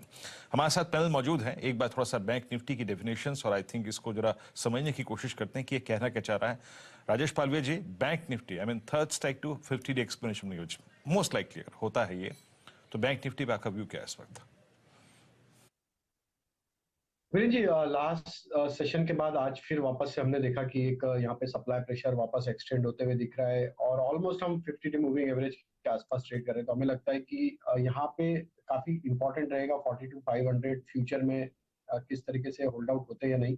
अगर इसके नीचे फिसलता है तो हमें लगता है कि जिस तरीके से प्रॉफिट टेकिंग सारे बैंकों में देखने को मिली, वहाँ एक्सटेंशन और देखने को मिल सकता है, और बैंक निफ्टी में फिर 42,200 तक के lower level bank Nifty future में विजिट होते हुए दिख सकते हैं। तो थोड़ा स्ट्रक्चर हमें लगता है यहाँ पे वीकनेस दर्शा रहा है। तो थोड़ा जैसा आपने भी बताया था कि बैंकिंग स्टॉक्स को छोड़ के अगर देखें तो मार्केट में अच्छा अपॉर्चुनिटी है लॉन्ग साइड के ट्रेड के लिए। तो ओवरऑल स्ट्रक्चर अगर देखें तो एक रेंज में फंसा हुआ है, और हमें लगता है कि स्टॉक स्पेसिफिक अप्रोच रखना चाहिए, बैंकिंग फाइनेंशियल से थोड़ा दूर रहना चाहिए। बजाज फाइनेंस में देखें, बजाज फिनसर्व में देखें, एक बड़ा क्रैक ऑलरेडी आया है, और बाकी सारे बैंक्स भी अब एक प्रॉफिट टेकिंग यहाँ पे दिखा रहे हैं। तो थोड़ा बैंकिंग से दूर है, बाकी स्टॉक स्पेसिफिक काफी स्पेसेस है जहाँ पे अपॉर्चुनिटी है लॉन्ग साइड के। ओके, स्टॉक स्पेसिफिक काफी अपॉर्चुनिटी है। बैंक निफ्टी अभी भी 200-215 पॉइंट नीचे, और कुछ और स्टॉक्स जो आप प्रेशर ऐड कर रहे हैं मार्केट पर, उसमें आप लार्ज कैप स्टॉक्स में देखें खास तौर से तो भारत फोर्ज, पीडीलाइट, जो non index large cap stocks हैं उनकी बात कर रहा हूँ मैं, वो थोड़े से इस समय एक प्रेशर में बने हुए हैं। गाबा जी, आपकी इस समय की फ्रेश ट्रेड्स क्या होंगी? एक्चुअली मैं क्यों आपसे लिया है, मैंने ये स्टॉक है एस्ट्रल। मेरा ध्यान नहीं था, लेकिन यस बहुत बढ़िया है। इनफैक्ट जब मैंने देखा तो मुझे चार्ट बहुत ही पसंद है। ट्रेड करा है 2061 पर, मुझे इसका टारगेट 2100 तो चला ही जाएगा, और भी हायर जोन देखने को मिल सकते हैं क्योंकि उसका जो मोमेंटम है बहुत ही बढ़िया है। स्टॉप होगा 2025, तो एस्ट्रल पर लॉन्ग होना चाहिए। और स्टार्टिंग आइडिया, हाँ बोलिए। आई थिंक इन्फोसिस लगता है यहाँ पर थोड़ी डिप है। 1470 का कोई स्टॉप लगा कर चले तो पॉसिबल है कि लोअर लेवल्स 1440, 1430 के देखने को मिल सकते हैं इन्फोसिस। ओके, इन्फोसिस क्या ये तैयारी कर रहा है वापस 1400 ब्रेक करने के लिए और अपने 52 वीक लोस की तरफ जाने के लिए? पूरे के पूरे आईटी इंडेक्स में डिक्लाइन है और इन्फोसिस ने लीड किया है इस डिक्लाइन को। चलिए बाकी गेस्ट को भी जोड़ते हैं। विकास जी गुड मॉर्निंग, आपकी क्या ट्रेड्स होंगी? Good morning Anil ji. देखो ओवरऑल बैंकिंग स्टॉक में जिस हिसाब से प्रेशर देखने मिल रहा है, मुझे लगता है आईसीआईसीआई बैंक कल भी एक प्रेशर में बिल्ड करते हुए देखने मिलेगा और आज भी वापस जो इम्पोर्टेंट लेवल थी वो ब्रेक कर चुका है। तो मुझे लगता है कि 875 के नीचे फ्यूचर में इसको सेल करके जाना चाहिए। नीचे में 850 तक मुझे लगता है कि एक बार नीचे खिसक सकता है, तो यहाँ पे आईसीआईसीआई बैंक सेल कॉल रहेगा। ऊपर में जो स्टॉप लॉस रहेगा 888 का स्टॉप लॉस यहाँ पे रिकमेंड करूंगा। और दूसरा जो स्टॉक है यहाँ पे मेरा बाय साइड में रहेगा एचडीएफसी लाइफ। मुझे यहाँ पे एक अच्छा कैंडिडेट लग रहा है, जिस हिसाब से इसमें हमने 2 दिन पहले जो ब्रेकआउट देखा था, देखो 600 के आसपास वो रुक रहा था, 604 जैसे ब्रेक हुआ तो कल भी उसमें एक पॉजिटिव रिजल्ट दिखा और आज भी अगर देखोगे तो फर्स्ट हाफ में एक अच्छा खासा पॉजिटिव रिजल्ट देखने मिल रहा है। तो एचडीएफसी लाइफ बाय करना है। ऊपर में 632 का टारगेट रहेगा और नीचे में 604 का स्टॉप लॉस रहेगा। चलिए मार्केट से डे लो नाउ, और जिसका जिक्र कर रहा था मैं कि 50 डे में ऑन बैंक निफ्टी वो टच हो गया ऑलमोस्ट। और जो हमारे पास एक एडवांटेज था सुबह से रिलायंस में short covering I from 200 exponential average, लेकिन वो 10 डे में जाके अगर आप देखें डिसॉल्व हो गई। मार्केट से डे लो बोथ है indices Nifty and Nifty bank है। और निफ्टी आईटी याद रखिएगा स्पेन के साथ 28304, यानी एक बार फिर close to its December lows. 20 दिसंबर का लो याद रखिएगा था करीब 28,115। हम हार्डली वहां से 175 पॉइंट दूर हैं, तो एक और प्रेशर पॉइंट बनता हुआ। निफ्टी मेटल इंडेक्स पे आप देखें तो इस वक्त थोड़ा सा एक बार निफ्टी मेटल भी लेके आइएगा डायरेक्टर साहब प्लीज, एक बार मेटल देख लेते हैं, उसके बाद नीलेश जी के पास चलते हैं। 6757 डे लो पे ट्रेड करता हुआ। नीलेश गुड मॉर्निंग, कार्यक्रम में स्वागत है। नीलेश आपके 2 कन्विक्शन कॉल्स और मार्केट्स पे आपकी अप्रोच इस वक्त। Very good morning to Viren ji, Anuj ji and सभी को। देखिए मार्केट नो डाउट हमें सेलिंग प्रेशर देखने को मिल रहा है ऊपरी स्तर पर। 18,000 जहां पे एक टग ऑफ वॉर था 18,000 कॉल राइटर्स और पुट राइटर्स के बीच में, मुझे लग रहा है कहीं ना कहीं कॉल राइटर्स हावी होते हुए नजर आ रहे हैं और यहाँ पे निचले स्तरों पर 17,850 तक के लेवल हमें देखने को मिल सकते हैं। दबाव डेफिनेटली बैंक निफ्टी पे थोड़ा ज्यादा देखने को मिल रहा है। ओवरऑल बैंक निफ्टी के जो कंपोनेंट्स हैं वहां पे भी काफी अच्छी सेलिंग प्रेशर हमें देखने को मिल रही है। एक स्ट्रक्चर ब्रेक होता हुआ नजर आ रहा है specifically ICICI bank, IndusInd bank, इस प्रकार के कुछ काउंटर्स में। तो यहाँ पे सबसे पहले बिकवाली करने का ट्रेड होगा इंडसइंड बैंक पे। एक triple top sort of formation हमें यहाँ पे बनता हुआ देखने को मिला है, जो लगभग बना था 1270 के लेवल के आसपास, और एक गिरावट जो हम देख रहे हो यहाँ से एक्सटेंड होती हुई नजर आ सकती है। एटलीस्ट 1160 तक के लोअर साइड में लेवल्स हमें देखने को मिल सकते हैं। इसीलिए यहाँ पे पुट ऑप्शन के जरिए खरीदारी करने की सलाह होगी। 1180 का पुट ऑप्शन जो 24 रुपए के आसपास ट्रेड हो रहा है, इसे खरीद के चले। हमारा ये मानना है कि 1180 से लेके 1160 तक इंडसइंड बैंक फिसल सकता है। तो इस पर्टिकुलर पुट ऑप्शन में जो टारगेट निकल के आ रहे हैं वो होंगे लगभग 40 रुपए से 50 रुपए के, और स्टॉप लॉस रखना होगा 15 रुपए के आसपास का। तो इंडसइंड बैंक 1180 का पुट ऑप्शन के जरिए बिकवाली करने की सलाह होगी। उसके साथ साथ कुछ एक काउंटर्स हैं जहाँ पे काफी अच्छी खरीदारी देखने को मिल रही है। एनटीपीसी, गैस अथॉरिटी, ये 2 काउंटर पसंद आ रहे हैं। स्पेसिफिकली इसमें से गैस अथॉरिटी काफी अच्छा लग रहा है। ऊपरी स्तरों पर यहाँ पे 102 से 104 तक के लेवल हमें इमीडिएट बेसिस पे देखने को मिल सकते हैं। 96 का स्टॉप लॉस होगा, तो खरीदारी करने की सलाह होगी गैस अथॉरिटी में। जी हाँ, इंडसइंड बैंक। अब देखिए आईसीआईसीआई बैंक और इंडसइंड बैंक के, देखिए आईसीआईसीआई बैंक पहले ही वीक था, आईसीआईसीआई बैंक जो है वो 1 दिसंबर से अनवाइंडिंग बोर्ड में है। और मैं आपको एक तथ्य कल भी कह रहा था, आज भी कह रहा था कि इन सेलिंग का अगर आप देखें बड़ा जो पिछले कुछ दिनों में एफआईएस की हुई है, टारगेट रहा है आईसीआईसीआई बैंक। और जनवरी के इन कुछ सेशंस को अगर आप रीड करें, आई मीन लास्ट 4 सेशंस को, तो एफआईएस की तरफ से लगभग, मतलब मैं अगर 30 दिसंबर को इंक्लूड कर लूँ, दैट लास्ट फ्राइडे, तो लगभग 7,861 करोड़ रुपए की सेलिंग हुई है। और आप इंडसइंड बैंक देखिए, जिस दिन इनका क्वार्टरली अपडेट आया था उस दिन इसने एक इंट्राडे हाई मारा था करीब 1271 का, जो कि सिमिलर था 15 दिसंबर के हाई का, और कोलैप्स हुआ। इंडसइंड बैंक है डे लो और एक नेगेटिव क्रॉसओवर ऑलमोस्ट डेवलप होने की तैयारी करता हुआ मेरे स्क्रीन पर इंडसइंड बैंक की जो पुट ऑप्शंस हैं सारी की सारी डे हाई पर आके ट्रेड करते हुए। राजेश पालवे जी, आपसे इंडस्ट्रीज का व्यू लिया था हमने, but your 2 stock specific ideas. तो लो बीटा स्टॉक्स पे जाएंगे। एनटीपीसी का सेटअप अट्रैक्टिव लग रहा है। इसमें भी अगर हम देखें तो स्टॉक कल भी देखें तो एक अच्छा बाइंग इंटरेस्ट दिखा रहा था। आज भी ओपनिंग के बाद से स्टॉक डे हाई की तरफ ही ट्रेड करते हुए दिख रहा है और स्टॉक ऑलमोस्ट अपने 50 डे मूविंग एवरेज को यहाँ पे निगोशिएट करते हुए दिख रहा है। तो एनटीपीसी हमें लगता है कि एक अच्छा मोमेंटम यहाँ पे दिखा सकता है। चार्ट स्ट्रक्चर पॉजिटिव है।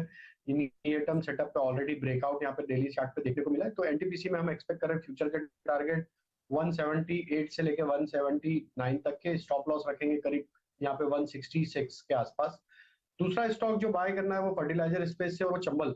अगर ये स्टॉक को देखें तो पिछले 3 दिनों से देखें स्टॉक को ऑलमोस्ट ये 100 डे मूविंग एवरेज के आसपास यहाँ पे कंसोलिडेट करते हुए दिख रहा है। स्टॉक में जिस तरीके की वीकली चार्ट पे स्ट्रेंथ बनी है, एक फॉलिंग चैनल का यहाँ पे ब्रेकआउट यहाँ पे आते हुए दिख रहा है। तो हमें लगता है जिस तरीके के ब्रेकआउट या वीकली चार्ट पे स्ट्रक्चर बनते हुए दिख रहे हैं, चंबल में मोमेंटम हमें लगता है सेकंड हाफ में बनते हुए दिख सकता है। अपसाइड के टारगेट एक्सपेक्ट कर रहे हैं 328 332 तक के, स्टॉप लॉस होगा करीब 312 के आसपास। ओके, इस बीच अगर आप देखें आपकी स्क्रीन पे bank Nifty at day low जो सुबह मेरी अप्रोच थी और उसके मुताबिक अगर 42,881 का जोन बाइसेक्ट नहीं हो रहा है तो हमें सेल लेना। मैं बार बार रिपीट नहीं करता हूं, अगर आप देखें तो अपने व्यूज, लेकिन अगर आपने वो लेवल नोट करके रखे हैं तो नीचे 42404 एंड देन 42165। मैं फिर रिपीट करना चाहूंगा, बिटवीन 42404 एंड 42165 जो सबसे क्रिटिकल लेवल होगा वो होगा यही जो आपकी स्क्रीन पे है, because this is 50 day exponential moving average. और एक और बात याद रखिएगा, दोनों इंडिसेस स्क्रीन पे लेके आऊंगा मैं। इस पूरे क्रम में, गिरते हुए क्रम में, from I think 1 December to till date, bank Nifty पीछे रहा है, निफ्टी आगे रहा है। निफ्टी का 100 डे एक्सपोनेंशियल मूविंग एवरेज आता है करीब करीब 17,854 पे, उसे याद रखिएगा। अभी निफ्टी बैंक निफ्टी 50 डे में छू लिया है और हमेशा इस फॉल में निफ्टी आगे रहा है, बट अब थोड़ी सी लीड जो है वो निफ्टी बैंक ले रहा है। बट स्टिल अगर एक प्रोजेक्शन मान के चलें कि अगर बैंक निफ्टी अपना 50 डे में छू चुका है तो उस हिसाब से इस वक्त पैरेलली अलाइंड होना चाहिए निफ्टी को एट 17,854 100 डे एक्सपोनेंशियल एवरेज के आसपास। ओके, थोड़ा लाइट रहेंगे, याद रखिएगा। बहुत अगर आप देखें कॉल से बातचीत नहीं करेंगे और सिर्फ अब मैं कुछ सुबह से हमने क्योंकि अच्छे ट्रेड्स किए, लॉन्ग साइड पे भी और शॉर्ट साइड पे भी अच्छे ट्रेड्स मिले। मैं ज़्यादा अगर आप देखें तो यहाँ पे अब ट्रेड्स की बात नहीं करूँगा, बट कुछ पुट ऑप्शंस के थॉट्स ले लेता हूँ यहाँ पे। एक बार जरा SRF लेके आएंगे आप 2250 पे इस वक्त डे लो की ट्रेजेक्टरी पे आके ट्रेड करता हुआ। इस पर आपका व्यू क्या होगा राजेश पालवी जी? SRF जहाँ केमिकल बास्केट में UPL और टाटा केमिकल अपने इस स्पेस से बाहर निकलने की कोशिश कर रहे हैं, ये सिंक हो रहा है। आपका SRF पे टेक, किसी दिन कोई बड़ी wild swing on the down side possible लग रही है आपको? देखिए, स्टॉक में करेक्शन तो यहाँ पे देखने को मिला और जिस तरीके से करेक्टिव मूव बना है, स्टॉक अपने सारे important near term moving averages के नीचे फिसल चुका है। 20 दिन 50 दिन दोनों मूविंग एवरेज को ब्रेकडाउन ऑलरेडी कर चुका है और जो भी पुल बैक बने वहीं से सप्लाई वापस बना है। स्ट्रक्चर तो वीक हो चुका है। हमें लगता है अभी ये स्टॉक 2280 के नीचे रहेगा फ्यूचर में। तो नेक्स्ट इसका लोअर साइड का टारगेट जो बनना चाहिए, इसके जो पुराने स्विंग लो बने थे दिसंबर में, वहां तक ये अटेम्प्ट करते हुए दिखेगा 2230 तक की डाउन साइड, एंड देन वो टूटते हैं तो फिर फर्दर और एक्सटेंशन होते हुए देख सकते हैं। तो यहाँ पे शॉर्ट साइड का ट्रेड लिया जा सकता है और स्टॉप लॉस छोटे रखने होंगे। 2290 के आसपास का स्टॉप लॉस रखे, टारगेट होंगे 2230। वो टूटेगा तो स्टॉक में फिर 2180 तक की जगह बनते हुए मार्केट्स डे लो की तरफ बढ़ते हुए। अनुज, निफ्टी बैंक डे लो पर, और हालांकि इंडिविजुअल स्टॉक्स हमें अच्छे मिले बट ऑलमोस्ट डे लो पे इंडेक्सेस आके ट्रेड करते हुए, और इस फॉल को इस बार लीड कर रहा है बैंक निफ्टी। क्या व्यू बनता है? हाँ, इनफैक्ट 2 दिन से लीड कर रहा है वीरू बैंक निफ्टी, और यही मार्केट के लिए एक प्रॉब्लम है।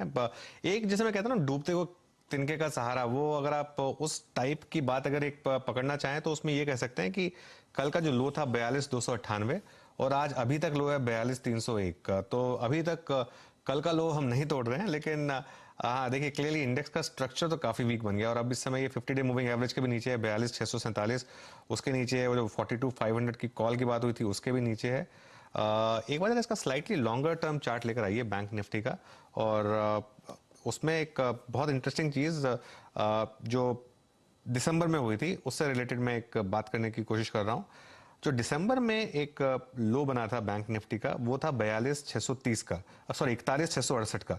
क्लोजिंग लेवल की बात करता हूँ मैं हमेशा, इंटरडे में तो मार्केट कुछ भी कर सकता है, उसकी इतनी इंपॉर्टेंस नहीं होती है, लेकिन क्लोजिंग बेसिस पर जो एक लो बना था वो था 41,668 का, और जो दिसंबर का हाई था वो था 44,000 के करीब। अब जनवरी में जो हाई बना निफ्टी का, बैंक निफ्टी का ऑलरेडी, वो था करीब करीब 1000 पॉइंट नीचे इस अपने दिसंबर वाले हाई से 43,425। ये देखिए, ये स्क्रीन पर आपको एकदम क्लियरली दिखाई देगा कि जो हाई है वो लोअर है। अब लो, अगर इसको लोअर लो भी बनाना है तो मुझे लग रहा है कि बहुत बड़ी दिक्कत आ सकती है फिर बैंक निफ्टी के लिए। फिर ये 41,668 पर रुकेगा नहीं, फिर उसके बाद ये जो इसका 200 डे मूविंग एवरेज है वो 200 डे मूविंग एवरेज करीब करीब 38,500 पर प्लेस्ड है, वहां तक भी जा सकता है। तो क्लियरली जो लास्ट 2-3 दिन का प्राइस एक्शन है उसको मैं हल्के में नहीं लूंगा, क्योंकि एक दिन का प्राइस एक्शन चलेगा आप हल्के में ले लें, अगले दिन का, लेकिन अगर 3 दिन तक लगातार इसमें फॉलो थ्रू मिलता रहे आपको तो एक मार्केट में जो थोड़ी सी मुझे लग रहा है कि वीकनेस बढ़ सकती है। और आज मिड कैप्स में भी थोड़ी सी डिक्लाइन है, तो वो भी एक मार्केट इसके अगेंस्ट जा रहा है। लेकिन वो जो मैंने बोला कि एक बार लोअर हाई तो बना दिया बैंक निफ्टी ने, बस लोअर लो नहीं बनाना चाहिए, वरना फिर जो है एक बैंक निफ्टी में ब्रेकडाउन की शायद तैयारी हो सकती है। चलिए काम करते हैं, हमारे फंडामेंटल गेस्ट अगर जुड़ने, चलिए उनको जोड़ेंगे थोड़ी देर में। लेकिन गाबा जी एक काम करते हैं, आपसे एक व्यू ले लेते हैं इस पर बैंक निफ्टी पर, क्योंकि आप बैंक निफ्टी में ट्रेड करते हैं यहाँ पर, कोई फ्रेश ट्रेड यहाँ पर फ्यूचर्स या ऑप्शंस के थ्रू? देखिए बैंक निफ्टी देखा जाए तो है तो वीक, इनफैक्ट कल का जो लो था उसके आसपास ही ट्रेड कर रहा है, लेकिन ऐसा कुछ भी नहीं लगता यहाँ पर कि लगता है यहाँ से बाउंस मिलेगा, कुछ नहीं, नथिंग। इनफैक्ट मुझे लगता है कि एक शायद 2-3-4 घंटे, 3 घंटे के करीब या 4 घंटे और भी नीचे जा सकता है। तो पॉसिबल है कि वहां पर आसपास later part of trading phase में शायद एक बाउंस बैक मिले। वो बाउंस बैक सीवियर होगा या फिर मंडे के लिए ओवरलैप होगा वो कहना मुश्किल है, लेकिन क्लियरली बता सकता हूं कि 42,600 बैंक निफ्टी में बहुत ही अहम लेवल है। जब तक इसके ऊपर हम ट्रेड नहीं करते स्पॉट पर, तब तक तो हम कहेंगे वी आर डाउन। तो जो भी रैलीज मिलेगी वो शॉर्टिंग अपॉर्चुनिटीज रहेगी। तो लगता है आज दोपहर के बाद या अर्ली मॉर्निंग ऑन मंडे शायद यहाँ पर एक बॉटमिंग आउट का प्रोसेस शुरू हो सकता है। इनफैक्ट मैं चाहूंगा कि एक न्यू लो बने निफ्टी में, बैंक निफ्टी में नहीं, तो वहां पर एक सेटअप बनेगा। एक्चुअली मैं उसकी बात करने वाला था, एक बार जरा निफ्टी का भी वो चार्ट लेकर आई जो हमने अभी बैंक निफ्टी का दिसंबर और जनवरी की बात की थी, एक बार निफ्टी पे भी वो सेटअप लेकर आते हैं। क्योंकि देखिए हुआ क्या था, पिछले वीक जब बात हो रही थी तो पिछले वीक हमने एक नोटिस किया था कि निफ्टी के बजाय बैंक निफ्टी स्ट्रांग था। इस वीक जो बात हो रही है, जो 2 फ्राइडे पहले वाला जो निफ्टी का लो था उसके हम काफी करीब गए थे, बैंक निफ्टी में उससे करीब नहीं गए थे। लेकिन अभी जो मूव आ रहा है इसमें बैंक निफ्टी ज्यादा कमजोर हो गया बजाय निफ्टी के, लेकिन निफ्टी भी 17,955, जो उसका लो था वो था करीब 17,774 का, जो 2 हफ्ते पहले का फ्राइडे का लो था, उससे अभी भी दूर है, 200 पॉइंट का गैप है उसमें अभी भी, लेकिन अभी भी थोड़ा तो यहाँ पर टाइम है। देखिए बैंक निफ्टी ने ब्रेक किया अपना कल का लो, 42,298 ब्रेक किया, एक बार 42,296 तक गया, हालांकि वापस 42,300 पर है, लेकिन वीकनेस है बैंक निफ्टी में। इनफैक्ट अब 42,290 और लगातार एक 1 वे डिक्लाइन अब बैंक निफ्टी में। और एक बार कंट्रीब्यूशन वापस देख लेते हैं बैंक निफ्टी का, क्लियरली आपको नोटिस में आएगा कि दोनों आईसीआईसीआई बैंक और एचडीएफसी बैंक अब इस समय डे लो पर आकर खड़े हो चुके हैं। ये देखिए आईसीआईसीआई बैंक करीब 120 पॉइंट का, 150 पॉइंट का कंट्रीब्यूशन डाउन साइड पर, और एचडीएफसी बैंक करीब करीब 60 पॉइंट का। चलिए अब एक काम करते हैं, हमारे साथ आज के बिग मार्केट्स के वॉइसेस कैटेगरी में दिलीप भट्ट जुड़ गए हैं। Dilip ji good morning. और सबसे पहले तो क्योंकि इस साल हम पहली बार आपसे बात कर रहे हैं, हैप्पी न्यू ईयर, बताइए क्या व्यू है इस साल? Morning and very happy new year to you Anuj and your entire viewers and everybody at CNBC. Anuj, हमें ऐसा लगता है कि शायद ओवरऑल मार्केट्स थोड़े बहुत म्यूटेड रहेंगे। अगर ऊपर जाने की कोशिश करेंगे तो शायद वोलेटाइल बहुत हो जाएगा मार्केट। और ऐसा लग रहा है कि ये जो क्यूटी जो हो रहा है, क्वांटिटेटिव टाइटनिंग, उसका असर हम वैल्यूएशंस पे देखेंगे। हम पी देखेंगे कि it will start shrinking, which is what is already getting reflected. और यहाँ पर अगर फ्रंटलाइन कंपनीज परफॉर्मेंस अच्छा बताते हैं, फिर भी उनको ऊपर जाने में शायद it will not be an easy ride, so the rise will be very very muted. और यहाँ पर ऐसे लग रहा है कि शायद ओवरऑल कॉन्ट्रैक्शन और वैल्यूएशन एंड पी की वजह से हम एक ओवरऑल रेंज बाउंड मूवमेंट देख सकते हैं मार्केट में। We expect that the FIIs का इंटरेस्ट काफी अच्छा रहेगा इंडिया में, without any doubt, and that will be the tailwind. But overall economy also is mixed. India is better placed, but that itself is not sufficient for the markets to go up. So overall एक mixed वातावरण रहेगा और यहाँ ऐसा लग रहा है शायद mid caps may outperform the front line in this particular year. Okay, mid caps में outperform। एक मैं आपसे बात जानना चाह रहा था, ये जो मार्केट में 2-3 दिन से डिक्लाइन आ रही है दिलीप जी, वो आईसीआईसीआई बैंक की वीकनेस की वजह से आ रही है। आईसीआईसीआई बैंक ने 3 साल से मार्केट को लीड किया है, क्या लग रहा है अब यहाँ पर थोड़ा फटीग है या फिर ये अभी भी आपके प्रेफर्ड पिक्स में होगा? Anuj, it's a very good question. मुझे ऐसा लग रहा है आईसीआईसीआई बैंक ने आफ्टर एचडीएफसी बैंक क्लियरली अपने आप को एक लीडरशिप पोजीशन में रखा हुआ है, और ये शायद it will continue for some more time to come. लेकिन यहाँ पर जैसे आपने एक बहुत सही वर्ड यूज किया, fatigue factor, because ICICI is among the top picks of everyone including me without any doubt. तो इट इज जैसे मैं देख रहा हूँ कि it is one of the most over own stocks and over research stocks, और almost everybody has a consensus buy on this. तो ये शायद एक फटीग फैक्टर हो सकता है, लेकिन still in the long term ऐसे लग रहा है कि आईसीआईसीआई बैंक थोड़ा बहुत करेक्शन हो जाए तो यहाँ पर जरूर लेना चाहिए। लॉन्ग टर्म में अच्छा ही दिखाई दे रहा है विदाउट एनी डाउट।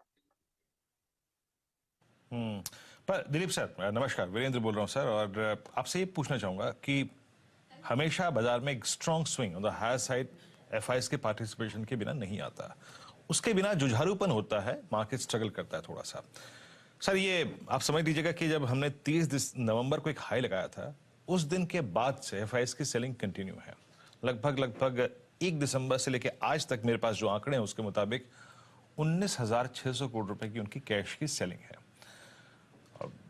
आपका व्यू क्या है? क्या 2023 में एफआईएस के लिए भारत एक प्रेफर्ड प्लेस होगा, या फिर एक कंपैरिजन, या फिर एक इमर्जिंग मार्केट्स में कुछ और विकल्प जो है उनके पास, उस तरफ उनका पैसा जाएगा? इस बात की संभावना नजर आती है क्या आपको? जहां तक हमारा analysis on the macro basis is concern, India या फिर अगर हम वर्ल्ड का देखें, और जहां तक जो हम वेरियस आर्टिकल्स और रिपोर्ट्स पढ़ रहे हैं, ऐसा लग रहा है जरूर कि India will be a preferred place and better placed in terms of the performance of the economy. तो उसी हिसाब से शायद मार्केट्स भी will be better placed as compared to all other markets. तो एफआईएस का इन्फ्लो इंडिया की तरफ जरूर आएगा, एक झुकाव जरूर रहेगा, लेकिन ये we should not forget that ये मनी भी बहुत स्विफ्ट हो रहा है, बिकॉज हम देख रहे हैं जिस तरह से चाइना बहुत चीप होते जा रहा है, और जहां पर उनको लगा कि China is going to open up, तो वही पैसा थोड़ा बहुत वहां पर शिफ्ट हो जाएगा। सो उस हिसाब से ये वोलेटिलिटी बनी रहेगी, but by and large India will be the place where FIs will tend to invest slightly on a longer term basis, and that will provide a solid tailwind. तो इसमें कोई दो राह नहीं है कि unless until उनका सपोर्ट नहीं आता है बाइंग में, तब तक हमारे मार्केट्स पे डिसाइसिव अपवर्ड मूवमेंट मिलना बहुत डिफिकल्ट हो जाता है। और ये लग रहा है शायद in this particular year 23 we will see that FII's inflow will be on the positive side on a broader basis.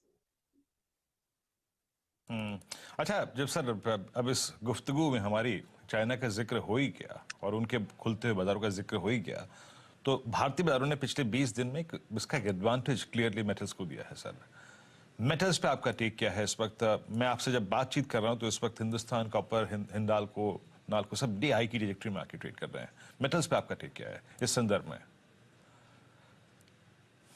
Metals में अगर हम जरा मीडियम टू लॉन्ग टर्म देखें तो I am not so bullish, and it's very difficult to be bullish on the commodities when the world का GDP growth is going to scale down and is going to sober down.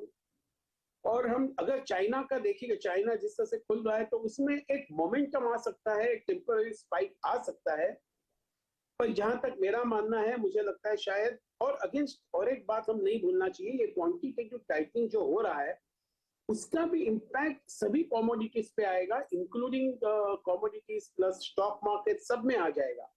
तो ये सबको ध्यान में रखते हुए लग रहा है शायद एक शॉर्ट टर्म मोमेंटम अगर कोई अच्छी तरह से जान के प्ले कर सकता है तो कर सकते हैं, लेकिन हमारी राय यही है कि हम शायद we should stay away from it. We are not so enthused by the metal sector. Okay, not enthused by metal sector. हालांकि मेटल सेक्टर में मूव काफ़ी अच्छा है, लेकिन देखिए थोड़ा सा बैंक निफ्टी कोशिश कर रहा है एक वापस थोड़ा कमबैक की, हालांकि दिक्कत अभी भी बनी हुई है। दिलीप जी, आईटी में क्या व्यू है इस समय? क्योंकि एक प्रॉब्लम पॉइंट रहा है पूरे साल मार्केट के लिए, और 2023 को लेकर अभी ऑलरेडी अटकलें हैं कि 2023 शायद खराब साल रह सकता है। कितना मार्केट ऑलरेडी डिस्काउंट कर चुका है और कितना डिस्काउंट करना बाकी है अभी? अगर हम देखें कि IT segment has for this calendar year has underperformed the Nifty in a big way. और जिस तरह से जो मैक्रो के जो हालात दिखाई दे रहे हैं आईटी में, और जो कट इन स्पेंडिंग और जिस स्लो डाउन जो यूएस और मे बी यूरोप में हो जाएगा, ये अनसर्टेनिटी शायद इन पे हावी रहेगी, ये आईटी सेक्टर पे। लेकिन ये जरूर कहना चाहूंगा कि यहाँ से एक बार gradual SIP kind of investment should be done in IT segment in a very very gradual way. थोड़ा बहुत बॉटम फिशिंग करना चाहिए। हालांकि यहाँ से भी 1-2 क्वार्टर पेन्स और रहेंगे आईटी सेक्टर में, बिकॉज कांस्टेंट करेंसी ग्रोथ जो एक मेजर पैरामीटर है वो बहुत म्यूटेड रहेगा, whether it is top line और whether it is bottom line. Rupee का टेलविंड बहुत अच्छा मिला हुआ है उनको, लेकिन overall it will be a muted next 2 to 3 quarters. लेकिन यहाँ से बॉटम फिशिंग जरूर करना चाहिए, because some all this companies are very well managed, they generate huge free cash. तो उस नजर से देखे तो एक थोड़ा बहुत gradually you must keep on adding. Dilip ji, एक मार्केट में रिस्क फैक्टर बनकर आ रहा है कि क्या बजट थोड़ा पॉपुलस हो सकता है, क्योंकि लास्ट फुल बजट है, और क्या जो इंडियन मार्केट में अभी वीकनेस बढ़ी है लास्ट 2-3 दिन में, जबकि कोई ज्यादा ग्लोबल वीकनेस नहीं है, उसका एक कारण प्री बजट नर्वसनेस भी है। आप मानते हैं इस बात को? अनुज, अगर हम देखें कि बजट में फिस्कल डेफिसिट का जो फिगर है वो एक बिग गैम्बल है कि यहाँ पर इंडिया को फिस्कल डेफिसिट शायद कंट्रोल नहीं करेंगे तो शायद क्रेडिट रेटिंग एजेंसीज के रेडार में आ जाएंगे। और अगर फिस्कल डेफिसिट को मतलब कम करते हैं तो डेवलपमेंट का प्रॉब्लम होगा। तो ये बहुत ही एक कैच-22 सिचुएशन जो हमेशा बना रहता है, लेकिन इस टाइम बहुत ज्यादा रहेगा क्योंकि फिस्कल डेफिसिट हमारा बहुत हाई है। लेकिन getting into an election year, ऐसा लगता है government may take the gamble of trying to increase the fiscal deficit or maintain the fiscal deficit, not lower it, and spend more on the developmental projects. और इसी में plan और non plan में जरा देखना पड़ेगा। It's not going to be easy for the government, but we will be very cautious heading into the budget. We will wait and watch, will not be in a hurry to buy. Okay, wait and watch की approach रखिए इस market में इस समय, और उसके बाद काम करिए। बजट पर देखते हैं किस तरीके का व्यू बन रहा है, लेकिन क्लियरली वो एक फैक्टर उभर कर आ रहा है इस समय। दिलीप जी, शुक्रिया आपके समय के लिए, और गुड डे। चलिए अब एक काम करते हैं, मार्केट पर एक नजर डाल लेते हैं, फिर नीरज जी को कमान सौंप देंगे। निफ्टी करीब 38 पॉइंट नीचे, और वो इसलिए क्योंकि रिलायंस अभी भी सपोर्ट दे रहा है निफ्टी को। रिलायंस ना होता तो निफ्टी भी बैंक निफ्टी को ही मिरर करता, जो कि क्लियरली आपको दिखा रहा है एक बड़ी वीकनेस। करीब 300 पॉइंट नीचे। इंट्राडे में हमने कल का लो भी तोड़ा है, लेकिन अभी उससे थोड़ा ऊपर 42,300 के ऊपर। Neeraj ji, over to you. Okay, तो ये एक क्या कहते हैं मैक्रो पिक्चर की स्थिति आप बिल्कुल, ये बादल अब धीरे धीरे छटेंगे। जो सुबह आप डिस्कस भी कर रहे थे कि थोड़ा सा एक लग रहा है कि वहाँ वो एक्चुअली मेरा मानना है कि वो रिजल्ट सीजन वहाँ भी शुरू हो जाए एक बार फुल फ्लेज, तो थोड़ी सी मतलब जो भी होना है सब एक बार समझ में आ जाए। बिल्कुल, और अपने इंडिया में भी अगले हफ्ते से रिजल्ट शुरू हो जाएंगे। तो ये इवेंट बीत जाएगा, उसके बाद फिर शायद हम लोग एक साल का व्यू बनाएंगे, क्योंकि कंपनियों के ऊपर क्या असर पड़ रहा है वो हमको पता चलना चाहिए। बाकी बजट इलेक्शन ये तो सब होते रहेंगे, लेकिन फिलहाल आज मार्केट कमजोर है, करीब सही कह रहे हैं अनुज की 300। अच्छा अनुज, ये बताइए निफ्टी में इस समय कहाँ पे अब सपोर्ट मिले? 950 पे चल रहा है ये? नहीं, अब तो वही 17,774 बहुत सिंपल है, जो अपना दिसंबर का लो था। 17,774 की सिग्निफिकेंस इसलिए है क्योंकि कल का जो लो था वो उससे ऊपर था। तो दिसंबर में एक 17,774 का लो था, वो इकलौता दिन था जिसमें निफ्टी एक्चुअली 18,000 के नीचे बंद भी हुआ था। उसके बाद निफ्टी 18,000 के नीचे बंद नहीं हुआ, क्लोज निफ्टी ने 18,000 के नीचे नहीं दी। मतलब एक कल आप कह सकते हैं कि थोड़ी सी मतलब टच एंड गो वाला मामला था, 18,000 के जस्ट नीचे ही बंद हुए थे हम, लेकिन 17,774 सबसे इम्पोर्टेंट। 17,774 सबसे इम्पोर्टेंट लेवल है जिसको हमको वॉच करना है। चलिए एक छोटा सा, बहुत ही छोटा सा, कुछ सेकंड्स का ब्रेक लेते हैं, लौट के आगे शुरू करते हैं ट्रेडर्स हॉटलाइन।